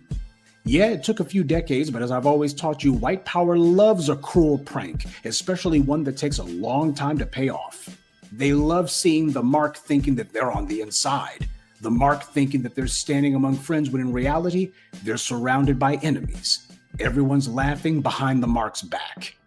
Black feminist operatives like Oprah Winfrey, Gayle King, Angela Rye, and others, they convinced themselves the white power loves black women, and they were gassing people's heads up with all of this phony propaganda pretending to celebrate black female. Now that I just start thinking about those toxic black feminists he named, Oprah, no kids. Gayle, no kids. Angela Rye, no kids. And I'm not saying that women or people in general with no kids should be demonized or demeaned. But what I'm saying is, show me in the Jewish community where the leading women or feminine voices are childless women, unmarried women. Not only are they childless, none of them are married. So many young women, and I'm specifically talking about black women, many young black women desire, just like any woman, to have a Prince Charming and to get married. And then they're going to listen to Oprah, someone who has no kids and never been married. Listen to Gayle King, no kids, never been married. Angela Rye, no kids, never been married. But these are the thought leaders. Cynthia Erivo, no kids, never been married, and she's lesbian. You know what I mean? So what exactly are they pushing to the young women to say, I don't need no man? Okay, cool. Why don't these same people say, I don't need no woman, right? So they'll say they don't need no man, but they won't say that they don't need no woman. So are you opening the door for a queer relationship? And if that's what you want to do, fine. But are you being coerced and persuaded? And by who and for what? Most women desire to get married. How is what Cynthia Erivo doing conducive to that? Most young women want to get married to men. So how does a young woman being labeled as man of the year, how does that do anything for her desirability and attractiveness to young men? Young men want a beautiful woman. They don't want a beautiful woman that's saying that they identify as man of the year. Achievement, pretending to celebrate black women's success. But you saw what happened this year. There's been massive layoffs, and even though there's actually been white women who have been caught up in it, they wanted to make sure that black women were the face of, oh, here's the people who are losing these jobs the most. They wanted to make sure black women were the face of who's getting fired. That's deliberate. It was the exact same narrative the white power fed to black immigrants, by the way. So yeah, remember there was that whole hoopla of 300,000 black women jobs lost. Okay, how many white women jobs were lost? And this is what I talk about too. When people will say per capita and talk about fatherless homes, they've literally memorized, and sometimes the numbers are inaccurate, but they literally memorize black crime stats. They memorize black STD rates. They memorize all negative stats towards black people. And if I say, okay, cool, you know what, that's true. What are the stats towards Hispanics? I don't know. What are the stats towards Asians? I don't know. Jewish? I don't know. White? I don't know. So you have black fatigue, but you memorize all of the negative black stats. And then when it comes to positive things, they try to all lives matter and all contributions matter. So we don't get to have anything solely exclusive for us that's good. You know what I mean? If it was something good that foundational black Americans made, well, Africans, it's like, huh? Like you owe the credit to Africa, or you owe the credit to some European colonizer or something like that. I mean, but when it's negative stats, it's like, nope, that was all y'all. Nobody helped. It's just black culture. Hip hop, yeah, well, everybody created hip hop. You know what I mean? Well, this year the rug's getting pulled out from under everyone. It's both disgusting and a disgrace what's being done. The white media's anti-black propaganda is disgusting, and Cynthia Erivo is a disgrace. And please don't let some idiot tell you, well, this is British GQ. It's still GQ, stupid. And on top of that, you better believe that when something of this nature happens, this is them going ahead and trying to tiptoe up to the line. Now that they've gone ahead and done this, they're going to see how far they can push it. It's going to start off over there in Britain, and before long, it's going to be making its way over here to the U.S. in some big way. So what's going to happen is they're going to take some idiot, maybe Cynthia Erivo, probably somebody else, because they want this to spread, and they're going to give that person some sort of big write-up in the New York Times or something like that. They're going to try to make it sound prestigious. Oh, we're just recognizing. The same thing they doing with Cynthia Erivo, the same thing that they doing with Tyler, right? They tried to, prop Tyler up because they thought that we would, oh, look, she's a person of color. Oh, she's black like you. No, she's not. She identifies as colored. So she identifies as colored over there, and then she comes over here and it's like, hey, she's black like you. So black people get behind her. It's like, nah. Maybe if you had caught us before the delineation movement, or what I call the delineation process, maybe if you had caught us before that, when we was all on this Pan-African prattle, one big global Negro, now we've seen that hasn't served us. And all we're saying is, hey, you do you. Hold your own nuts, hold your own filth, hold your own accomplishments, hold your own lineage, hold your own culture, right? I want to be able to appreciate your distinct culture, not try to wrap it up and amalgamate it with mine, because then it's just a gumbo pot of culture and you don't know who's what, right? If you guys are doing so much better than us and your culture is so rich, prolific, and prestigious, I want to know about that. In order to know about that, it needs to be separate and apart from my culture. It needs to be disaggregated. Could we come together? Yes, but we're not coming together under the illusion. Ask a Chinese person, could they come together with a Japanese, a Korean, and a Filipino? They'll say, yeah, we could come together because we're Asian. But they're not going to erase their Chinese identity to come under this global umbrella of Asianness. And that's how it is with blackness. Yeah, we can come together with black people from everywhere. We can come together with people from everywhere. You don't have to be black, but we don't have to just act like we're just all human beings, because people don't believe that. This thing, there's only one race, the human race. I don't see color and all this other stuff. People always say that until a crime happens. And then they're talking about, well, what about Chicago? What about black on black crime? Black fatherless homes? It's like, I thought you didn't see color. You see color to say that black fathers are allegedly not in a home. You see color to say a black pilot is DEI. But I thought we were all human beings. I thought we were all God's children, right? So if we gonna play this game and we gonna delineate, divide, disaggregate anyways, let's just do it up front. Let's do it respectfully. Let's do it proficiently and accurately. What is the issue? Y'all been doing this the whole time.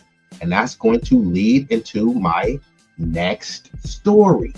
But before I get into that story, I'm just going to give a brief intermission so I can set up this video, and then I'm going to be right into it. And I want to give a huge shout out to everybody that's watching this live. One more again, y'all can be anywhere in the world. Y'all chose to be here with your boy, that dude. So for that, I thank you.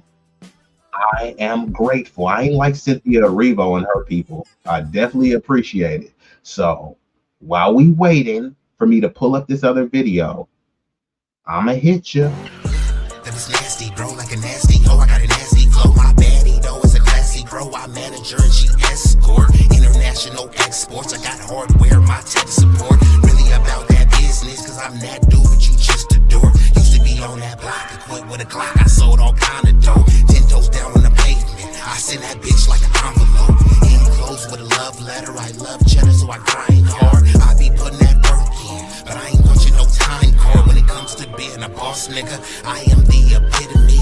You keep hating, belly aching, but it takes more to get rid of me. I am full of energy, but I ain't feeling jittery. I'm just grinding, shining like a diamond, looking glittery. Literally, I just left the bank to deposit racks. Holla back, don't want no shoes and clothes because my closet's packed. I got hella different kicks just like Lionel Messi. Still be rocking Jordans, but I prefer Giuseppe.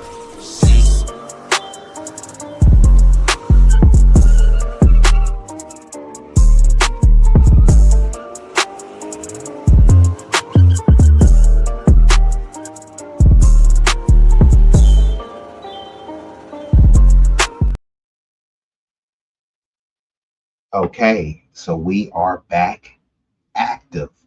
So this video is from a lovely content creator, OG. Her name is Lady Boulay. And this one is titled, They Didn't Know They Were Black. So let me set this up for you. See, people start acting confused. Well, why are FBAs delineating? You guys are being so divisive. Actually, we are using my acronym, which I call CESL, SESL. Same energy, same logic. We're just keeping the same energy as everybody else and applying the same logic that they apply to us. Now, when it comes to standing on and standing up for Blackness, it's always been foundational Black American Negro freedmen. People always used to say, well, why do you guys call yourself Black? There's no country called Black. Well, also, there's no country called white. And whites seem to be doing pretty well calling themselves white, but that's neither here nor there. So many people used to say, they act like we just forgot this. Many people, it wasn't just Dominicans with, I know Black, Poppy. It wasn't just the Dominicans. I'm not Black, I'm Yoruba. I'm not Black, I'm Igbo. I'm not Black, I'm Nigerian. I'm not Black, I'm Haitian. I'm not Black, I'm Senegalese. This is the sentiment that was extremely pervasive. And now with many of the ICE raids, also with people that are fighting for lineage tangibles and reparations, then suddenly people was like, my brother, we all Black. It's like, nah, y'all just were distancing yourself from Blackness. When you go to their homeland in Africa, the continent of Africa, 3,000 different tribes, 2,000 different dialects, 54 different countries. Does that sound united? That sounds fractured. That sounds disaggregated. Sounds like they're delineating. So they delineate in their homeland, and then they come here and try to act like we're all one big global Negro. Should we be? Sure. But we have to operate how things are, not in the fantasy or the delusions of grandeur that we wish them to be. New York specifically, right? There will be FBAs on one side and Caribbeans on one side. Why we're not intermingled on both sides? Why is there a Caribbean side? Why, when people get to a town and they want to make, here, this is Senegal Village, or this is Little Saigon, or this is Little Cuba, or this is Little Haiti. Why are you trying to become a transplant? I thought we were all Black. Why can't it just be a Black neighborhood where some people occasionally speak Spanish? No, we have to have Spanish Harlem, right? Imagine it was called the Harlem Renaissance. No, this is the Spanish Harlem Renaissance. But see, all these other groups, they've always delineated. We are late to the delineation party, and people are just getting extremely annoyed because we're just dishing out what they've always given to us. So let's get into this video. This is from Lady Boulay. They didn't know they were Black. She's speaking on these African actresses who claim that they didn't know they were Black until they got to America, which would speak to why many people say that, because a lot of the people that, I'm not Black, I'm Nigerian. I'm not Black, I'm Caribbean. I'm not Black, I'm this. So then when we do say, oh, you know what? You're not Black. You can't gatekeep Blackness. Well, you were the one screaming from the high heavens that you weren't Black. And now that you see a benefit or some resources may be drying up for you, now you want to flip it and say that people are being divisive. No, what's divisive are these people's homelands, the homelands that they never want to go back to. And then when they say, well, I send money back, you send money back to make the situation better for you or for your individual family. You're not building up the community or the collective country. You're just flying the flag and say, hey, I'm better than the FBAs. And when the FBA say, okay, I can name one Black American that has more money than your entire village. And it's like, you sound like the white supremacists. Well, you came over here calling us lazy, tatas, and all sorts of derogatory epithets. And then when we say, you know what? We are the kings and queens of roasting, we start roasting back. And they start saying, you listen to Tariq Nasheed. It's like, no, Tariq Nasheed is not what shaped my opinions. He's not my leader, and he's not the leader of a lineage. He just speaks up and speaks out about things that y'all should have been speaking out about. Where are the African and Caribbean? There should be where's the African Charleston White? Where's the Caribbean Officer Tatum? Where's the Caribbean Candace Owens that are talking about Caribbeans? Because Candace Owens is Caribbean, and she says she has a Caribbean bias. So she won't talk about bad stories about Caribbeans, but she will crap on FBAs. So let's get into this video and see what Lady Boulay has to say. We fast forward a little bit. Or not, or whether we agree with each other or not. So on the screen here, we have two African women, one from Kenya and one from Nigeria. Now, these two young women are very accomplished in their chosen fields, and they both live in America, either full-time or part-time. And the interesting thing, they're very accomplished in America, right? And this is why people say, as people come over, oh, these people work so much harder than you, they're so much smarter than you. And then when you ask the question, well, why did they apply those smarts in their homeland, and why did they work as hard in their homeland? You're being xenophobic. It's like, no, that was a sincere, genuine question, right? I'm not going to hold you. Okay, they are smarter and they do work hard. So why didn't that hard work translate in their homeland? And then it just keeps spinning into you being xenophobic. You sound like a white supremacist. And then the question never gets answered. thing about these two women is that even though they came to the United States as grown women, they didn't know they were Black. Now, this is one of the things that's really annoying. Can you talk to a foundational Black American Negro freedman from anywhere, from Oakland, from Philly, from Chicago, from Baltimore? If you talk to them, do you think they gonna say, I didn't know I was Black? If you talk to the biracials out here, do you think they gonna say, I don't know that they was Black? Look at these two women on the screen. They claim to know that they wasn't Black until they got to America. So if they didn't know that they was Black till they got to America, what are they identifying in their homeland? Oh yeah, remember I told you 3,000 plus tribes. How is that unity? You over there not even united in your homeland because of tribal beefs, but you come over here and expect us to be all united under an African American banner when one is Kenyan and one is Nigerian, and Kenya and Nigeria is not united. But Kenyans and Nigeria come to America and we're just supposed to unite with them when they haven't united in their homeland? Does this make any sense to you? To me, they come to the United States and let a white person put a mic in their face in the name of interviewing them. And one of the things that they really want the white person to know is that they didn't know they were Black. They didn't become Black until they got to the United States of America. Now, I think they do that to distance themselves from us, from Black Americans. They want those white people to say, okay, they are different. They are different than these Black Americans. They are so much better than these Black Americans. I really believe that that is why they do that. Otherwise, why are they doing it? They don't say it to Black people, but they are quick to say it to white people. And that is to impress white people, because they're not able to impress the white people who live in their homelands in Kenya and Nigeria. Those white people separate themselves from them. So when they come to the United States, they expect to assimilate into white society, because everybody knows the get down between Black and white Americans. We have a thing going, but we have a different relationship than they have with relationship with white people in their homeland. But we have a better understanding of the white people in the United States than they will ever have, because the relationship between Black and white Americans, especially Southern Black and white Americans, is very tricky. And if you don't know, you don't know. But they've sucked the blood out of their homelands, meaning they've gotten everything they could out of their homelands. And instead of staying there and building up their communities, they run. They run to the United States trying to impress white people. And I hate to say it, man, but nobody hates their homeland many more than many of these And I'm not just talking about specifically African and Caribbean immigrants. This is for many of the immigrants.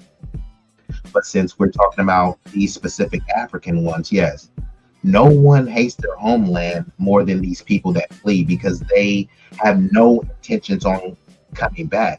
Both of these women, like many African and Caribbeans, their value and their virtues rely with whiteness, assimilating closer to whiteness. And many of them, because they're around all Black people, when they do see a white person, it's typically in some sort of savior role, right? Someone brings them some Red Cross rice, or some white person gives them a job to act, and it's like, hey, well, no Black people in my homeland ever done it for me. It was the white man. So, like, you know, why are you Blacks complaining and all this stuff like that? It was the white man who gave me the opportunity. So they come over here with a different mindset of worshiping, and they don't want to hear about the Jim Crow and the slavery, because many of them, you know, if there's people that come from enslaved lineage, there's people that come from slave owning lineage. So this is something that never gets talked about. Like when they had the Essence Fest, one of the people that they had running Essence was a proud person admitting that her family owned and sold Black slaves. So many of these people have a different outlook when it comes to Black people, because they're in a country with predominantly Black people. See, here we're the minority here, so we had to just get it out the mud. You know what I mean? We had to band together. We had to unite. You know what I mean? We had to make our numbers that was small, but it was just like 5 fingers. We don't want to be 5 individual fingers. We turned those 5 fingers into a fist so we can knock some people out.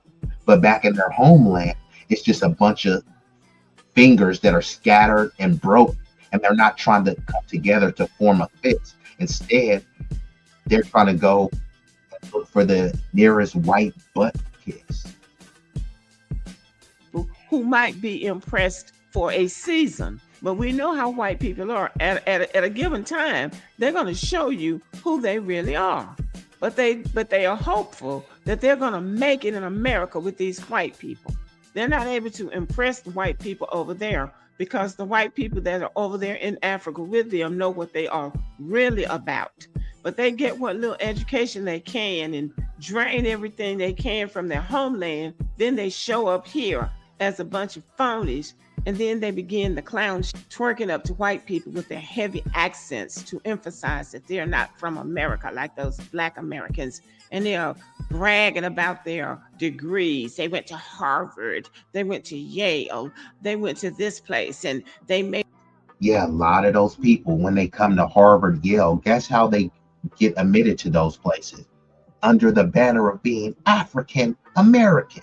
And then they try to come and say, hey, well, we came here and got ahead. Yeah, you came here and got ahead because the opportunities that was laid by the foundational Black Americans before you, blood, sweat, tears, bodies in the street, water hoses sicked on them, dogs sicked on them, lynching, death pianists, sharecropping, redlining, bombs, literal bombs by the U.S. government being dropped in residential neighborhoods. And you come after that, when the smoke is cleared, after all the fighting was done, and saying, nana, nana, boo, boo, I'm doing better than you. It's like, okay, hold on. Because now you're trying to insult me by saying you're doing better than me.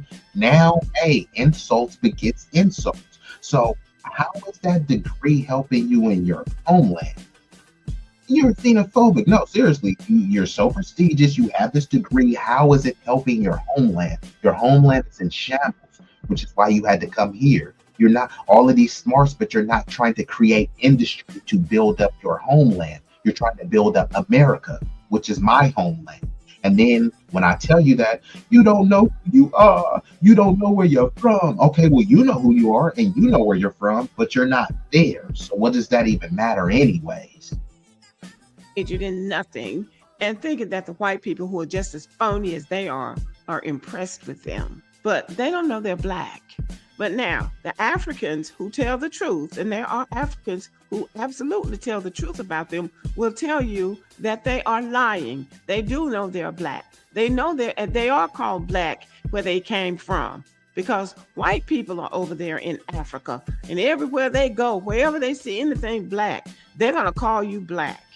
So yeah, so it's just a lie to say that y'all chose to not call yourselves Black. Not that you didn't know you were Black. So see, this is a sleight of hand and a lie. Yeah, y'all knew or y'all know that y'all are Black. Thing is, the Asians, Arabs, and white people over there, they're not calling y'all Black. They're calling y'all monkeys, niggers, and a bunch of derogatory language. So they're not saying that because you're Nigerian or Kenyan.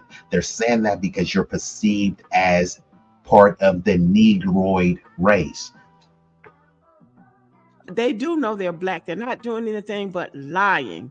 And then Lupita got her Oscar playing in 12 Years a Slave, playing an enslaved woman in the United States of America. And I remember her being interviewed at the Oscars, and they asked her, who was she excited about meeting at the Oscars? Oh, Cate Blanchett. She wanted to meet Cate Blanchett, a white British actress. Now that's who she was impressed with. So once again, they put a mic in front of their face and they say, look, foundational Black Americans are the reason why Black immigrants are able to come to this country. We laid the blueprint for you to be able to act in an American movie depicting American enslaved people, right? And she was excited to meet some white British person who didn't even know her. And if you put that mic in front of that white British woman and say, who would you be excited to see or work with?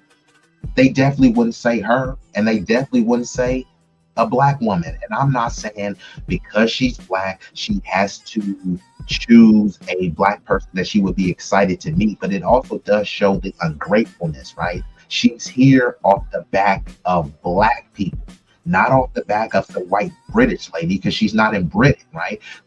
It's funny because the white Brits don't even want to give them opportunity, which is why they had to flee here to get opportunities. So, and she's still praising them. Oh yeah, I would love to meet this British white actress who doesn't know my name and doesn't give a flip about me. Meanwhile, the Black American community who is embracing me, yeah, fuck y'all niggas, I'm gonna just get my bag, go get me a white zaddy, which is what she does. Do y'all see a pattern here? Remember I talked about the white savior complex? So she comes over here. I didn't know I was Black, and then she gets a white dude. So you think the white dude didn't know you was Black? How could the white dude know you was Black, but you didn't know you was Black? Come on now, what the hell are we talking about here? She gets a role, 12 Years a Slave. She's around a litany of Black people, Black American people. And when they say, hey, who are you excited about meeting or you would want to meet? Oh, some white British actress who doesn't even know me and doesn't give a crap about me. Ungrateful is an understatement. Even as she had parasited off of Black Americans, she wasn't interested in Black Americans at all. She didn't see any value in Black Americans, even though she had taken a role that should have gone to a Black American actress. So that is what I mean. They're a bunch of phonies. Cate Blanchett was not interested in meeting her. When white people migrate to the United States from Europe and Australia and other places where white people live, and they benefit from what white people have accomplished, they are respectful of the white people. They don't dismiss white people and say, oh, I want to meet some Black person or some Asian person or some Indian person. They give the white people the respect that they deserve. But Black people who come here don't do that. And we have been watching them for longer than they realized. They didn't realize they were being watched. Black Americans have been watching these parasites for years. And now when Black people say they're delineating, they're upset because now they see the handwriting on the wall. The leeching is going to come to an end. Because one thing about white folks, they don't play like that. You come over here trying to disrespect them, they'll hand you your ass in a minute. But see, we have been too nice. But with this other one right here, this Nigerian, this Chimamanda woman, even the people in Nigeria talk about her. I remember being on Twitter with a Nigerian woman, and she said she couldn't stand Chimamanda because they come back to Africa acting like they are better than the Africans. You see, they go home trying to elevate themselves. Now, this woman is a writer, and she is.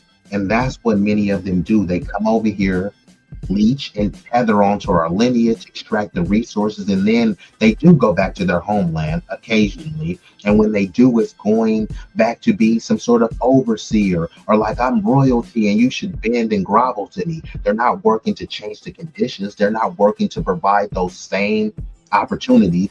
You know, the whole Nollywood thing, they're not really pushing that. They're more fixated on Hollywood. The Nollywood thing is kind of like to be level, right? It could be Hollywood. It possibly could surpass Hollywood if they were on code, if they were willing to collaborate and be willing to innovate with foundational Black Americans. But no, they don't see the value except unless they can cosplay, leech, and tether and get something out of pretending to be us. And then when they do win an award, right, these people will cosplay and act like us because we all Black. And then when they win an award, it's not we all Black. They don't even say African American, which we've retired that term. They don't say that. They say, I'm Nigerian. They start flying the flag of the place that they left and have no intentions of going back to. See, they don't lead with the flag. They lead with melanin and Blackness. We're all the same. And then as soon as they win an award, they let you know how different they are. And I say that is perfectly fine. But if you know that we're different in the end, that means we was different from the beginning. So just lead with that. We'll be different all the time. We'll be distinct all the time. We will delineate all the time. She's a good one. She's a good writer. I have read several of her books. She writes about Nigeria in the United States, but she is a good writer. And she goes all around speaking. They have her speaking here and speaking there, and she's an authority on Black people and how Black people feel and Africans and all that old blah, blah, blah stuff that nobody's interested in when she's in Africa. They only become interested in these people when they come to the United States. But they are using the agency and the advocacy of Black Americans because everywhere else they go, the folk are trying to run them out. They don't want Africans in their country. But when they come to the United States, they're special. And then they'll be talking about being Black, but they didn't know they were Black. They didn't know they were Black. They must not have a mirror. I guess they don't have mirrors. And not only that, these people that say, I didn't know I was Black. Hey, look, BET is giving an award. Hey, I'm there. You know, BET is Black Entertainment Television, right? So how the hell could you say you didn't know you was Black, but you love to try to accept awards on behalf of Blackness? But I didn't know I was Black. Okay, go ask your white Zach, did he know he was Black? In Africa, where you can look in the mirror and see what you look like. I do not trust people like this, and they show us every time they open their mouth that they are not to be trusted. They are not our people, and we have to consider that. And I fully concur with that. I do not trust people like this because they are liars and leeches. And I mean, you gotta let the OG Lady Boulay cook. Have a mirror. I guess they don't have mirrors in Africa where you can look in the mirror and see what you look like. I do not trust people like this, and they show us every time they open their mouth that they are not to be trusted. They are not our people, and we have to consider that. We don't need any more friends. We have all the friends we need. I don't like Drake, but no new friends. No new friends. No. Yeah, this is why we're delineating. Could we come together? Yes. Should we come together? Yes.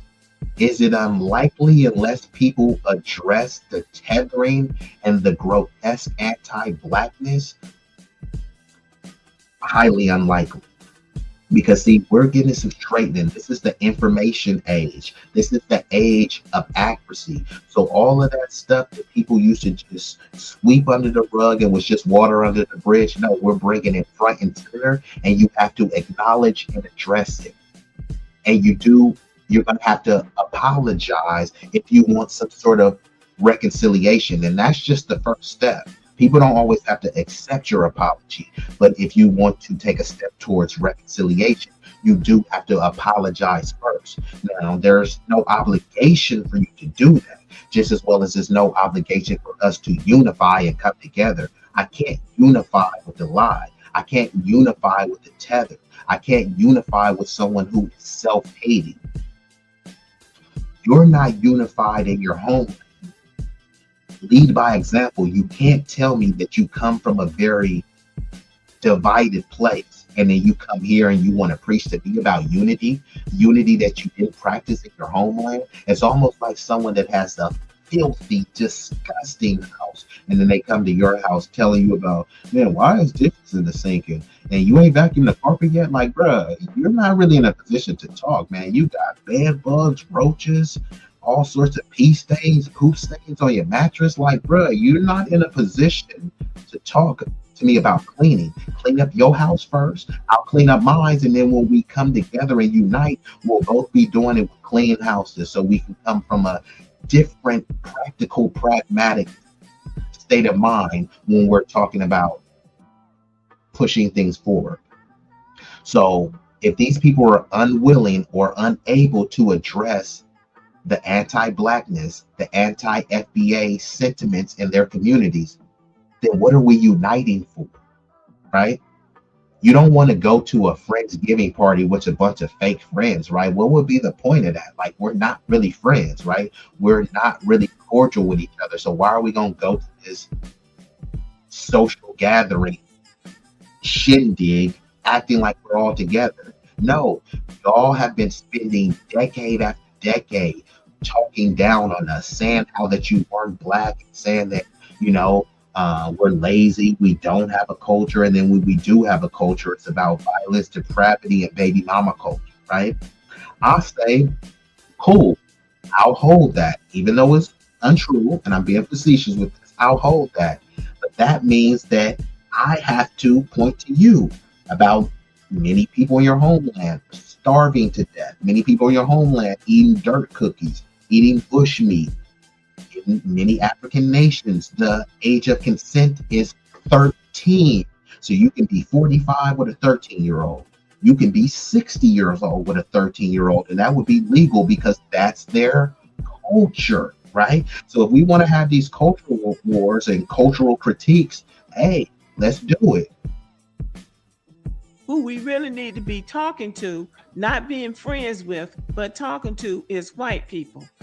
Because at the end of the day, that's who we've been here in this country with. That's who we built this country with. And that is who will have to give us our reparations and restoration when we get it. And I say when because I concur, right now in terms of the power brokers and us negotiating our political and economic tangibles, whether it be reparations, an anti-Black hate crime bill, or specific lineage status-based investment, yeah, you're going to have to come to terms and come to agreement with some white people.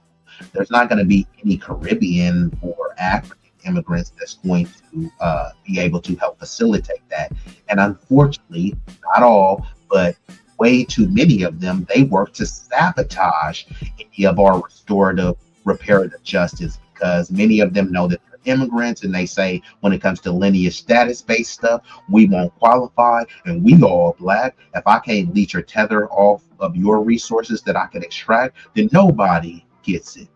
And then when many of these people come over with an immigrant background, they use Blackness and melanin to get them in the door. And once they're in the door, they start caping for immigrants. And then that's why you keep hearing, we're a nation of immigrants. And we're all immigrants. No, we're not, because they don't want to confront the reality of slavery.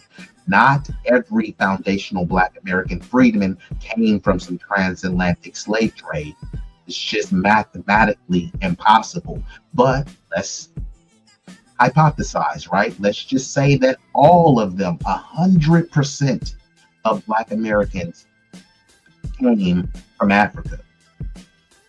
And I've covered this on other streams, but I'm going to have to do another stream about this because this is the recurring sentiment that the Democrats and the dominant society is pushing, that we're all immigrants. We're a nation of immigrants. And they don't want to address that there's, by the definition of immigrant, by the definition of migrant and immigration, there's no way logically that you can say that we are immigrants. Taking someone, kidnapping, hostage taking, forcibly transporting someone is not immigration. Nobody would say, hey, look, man, you know, it's some colonies over there, they enslaving people. Let's immigrate over there for better opportunities. Nobody would do that. Right? And right now, if you go take some air quote Native Americans, right, and then you forcibly transport them to Africa, right, and then you just sexually assault them over and over and over and over again, are they immigrants? They immigrated to Africa, huh? Nobody would say that, right?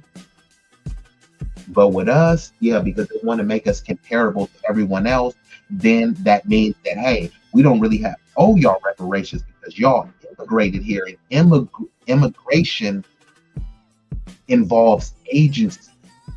It involves making a voluntary choice, right? Nothing about forcibly transporting someone is voluntary. You can never call it immigration. Like I said, where are the indigenous people to say, hey, we're not immigrants? And also those freedmen are not immigrants. They don't even say nothing at all, right? Well, many of them did immigrate from Siberia, right? But even then, they call themselves indigenous and native now. So why are they sitting back letting people say we're a nation of immigrants? Like, I thought you guys weren't immigrants, so why y'all not saying that, right? But many of them did immigrate here. But you know what group did it? Foundational Black American Negro freedmen who had an ethnogenesis here. We didn't immigrate here. They said roughly about 388,000 people were brought here from the transatlantic slave trade. The other people were, taken to the Caribbean. So after a certain point, there were slave breeding plantations where how they were replenishing their slaves wasn't from transporting them. It was from live births. So you can't tell me that those people, those babies born from those trafficked, kidnapped people are immigrants. You can't tell me that they gave birth to immigrants. Just by definition, it doesn't make any sense. But these are the high IQs telling you this just to completely erase us, but also desensitize you to the mass immigration. So when they dump all of these immigrants in a Black neighborhood, hey, look, I love people. You know what I mean? I won't discriminate on someone just because they're an immigrant, but all of the people that are super pro-immigration, they don't want the immigrants in the neighborhood. They're like, oh, yeah, send it to the Blacks. You feel me? Who cares what happens to those niggers, right? Send those immigrants over there. But it's like you were caping for open borders because you love these immigrants so much. They're the model minorities. They work so hard. It's just you don't want them working hard in your neighborhood. Or if they do work hard in your neighborhood, you don't want them living. You know what I mean? Here, come work hard as my nanny. We're not going to pay you American wages, even though we're pushing America first. But we're not going to hire the Blacks. So we're not racist. If we were racist, we wouldn't hire you, even though we're paying you under the table. You know what I mean? And that's the cycle that they want people desensitized to. They're doing the jobs that no one wants to do. Okay, who did the jobs before they got here? Oh, that was, Black people and other American-born people. But, that's neither here nor there. You know what I mean? So I'm telling y'all, this is the wave going forward, where, how I said, make America great again. No, it's make immigrants great again. That's what the Democrats are pushing. MIGA. I believe it will happen. These people are nothing but a distraction. They need to go home and build their countries and work with their people and stop running, because they're not any good to anybody. Their own people can't trust them. And yeah, I'm gonna rewind it a little bit back because Lady Goulet is cooking it. Shout out to the sophisticated, the sultry, the saucy, sincere Saida and building. And like she said, it was human trafficking, period. Human trafficking, kidnapping, forcible transportation. That is not immigration. Right now, there's hundreds of thousands of young children, especially girls, being trafficked. They're being trafficked from Mexico. They're being trafficked from other parts of Europe. Nobody is calling them immigrants. They're calling them victims, right? See, with us, they say, don't have a victim mindset. But with others, they say, oh, yeah, they were victims of human trafficking. Why are they not immigrants, right? They're not calling them that because that's not immigration. Immigration is a voluntary choice. So they'll try to say they were fleeing gang violence. Yeah, they could have chose to stay and fight, but they chose to flee for better opportunities. I'm not even going to hold them.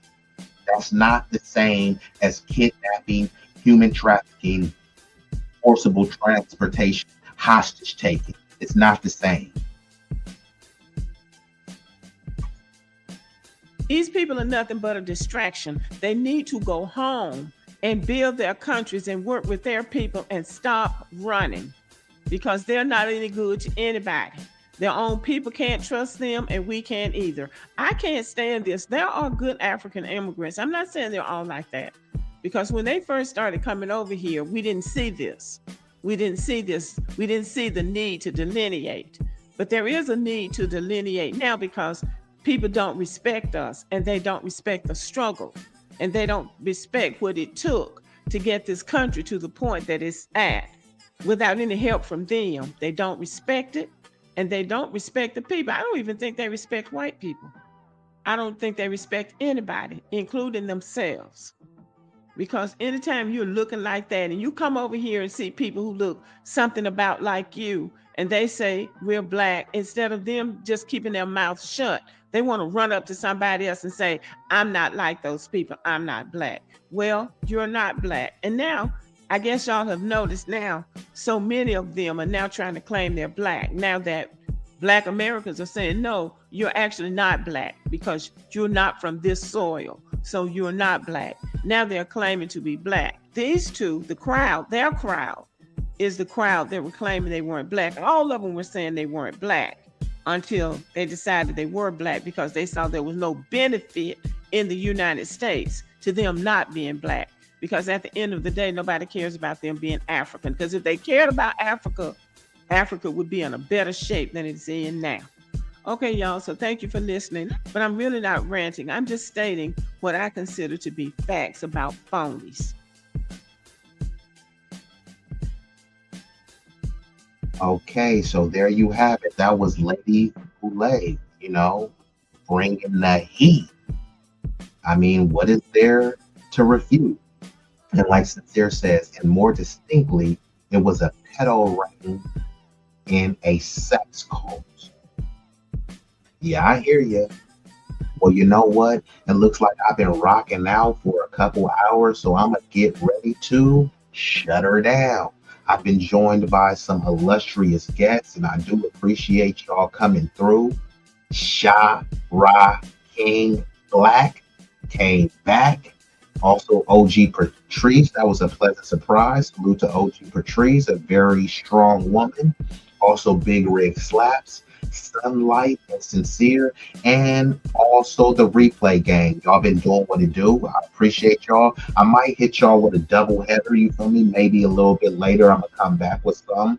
But I'm gonna keep it consistent and persistent with the content, you know what I mean? Because it's much needed. It's a lot of buffoonery in these YouTube streets. So before I get ready to shut her down, I definitely want to thank everybody for coming through. And I'm gonna hit you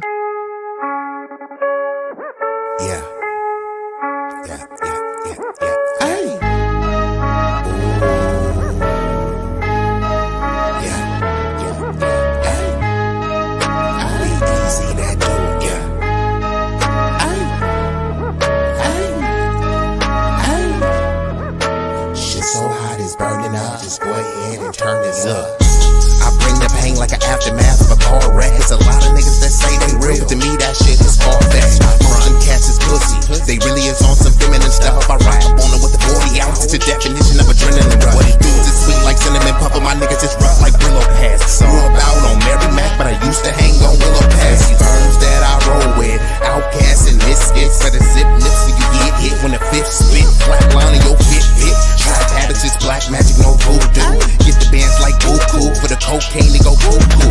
Most these niggas is foo-foo, so I'm shitting on them like doo-doo. I can't fuck with y'all like tofu, I'm just saying, man, like Goku. Bad bitches at the house with me watching Netflix or Roku. Fuck them both at the same time, and I swear to God it was so cool. Street legend, real boss, I call shots cause I'm still saucy. I know some G's to the bike crack on shite racket and fly back out to Milwaukee. When they hear me flow, they say I be burning up, burning up. Cookies to the drawer is what we burning up, burning up. What you ain't know, oh, we burning up, burning up. This shit so hot, it's burning up. Just go ahead and turn this up.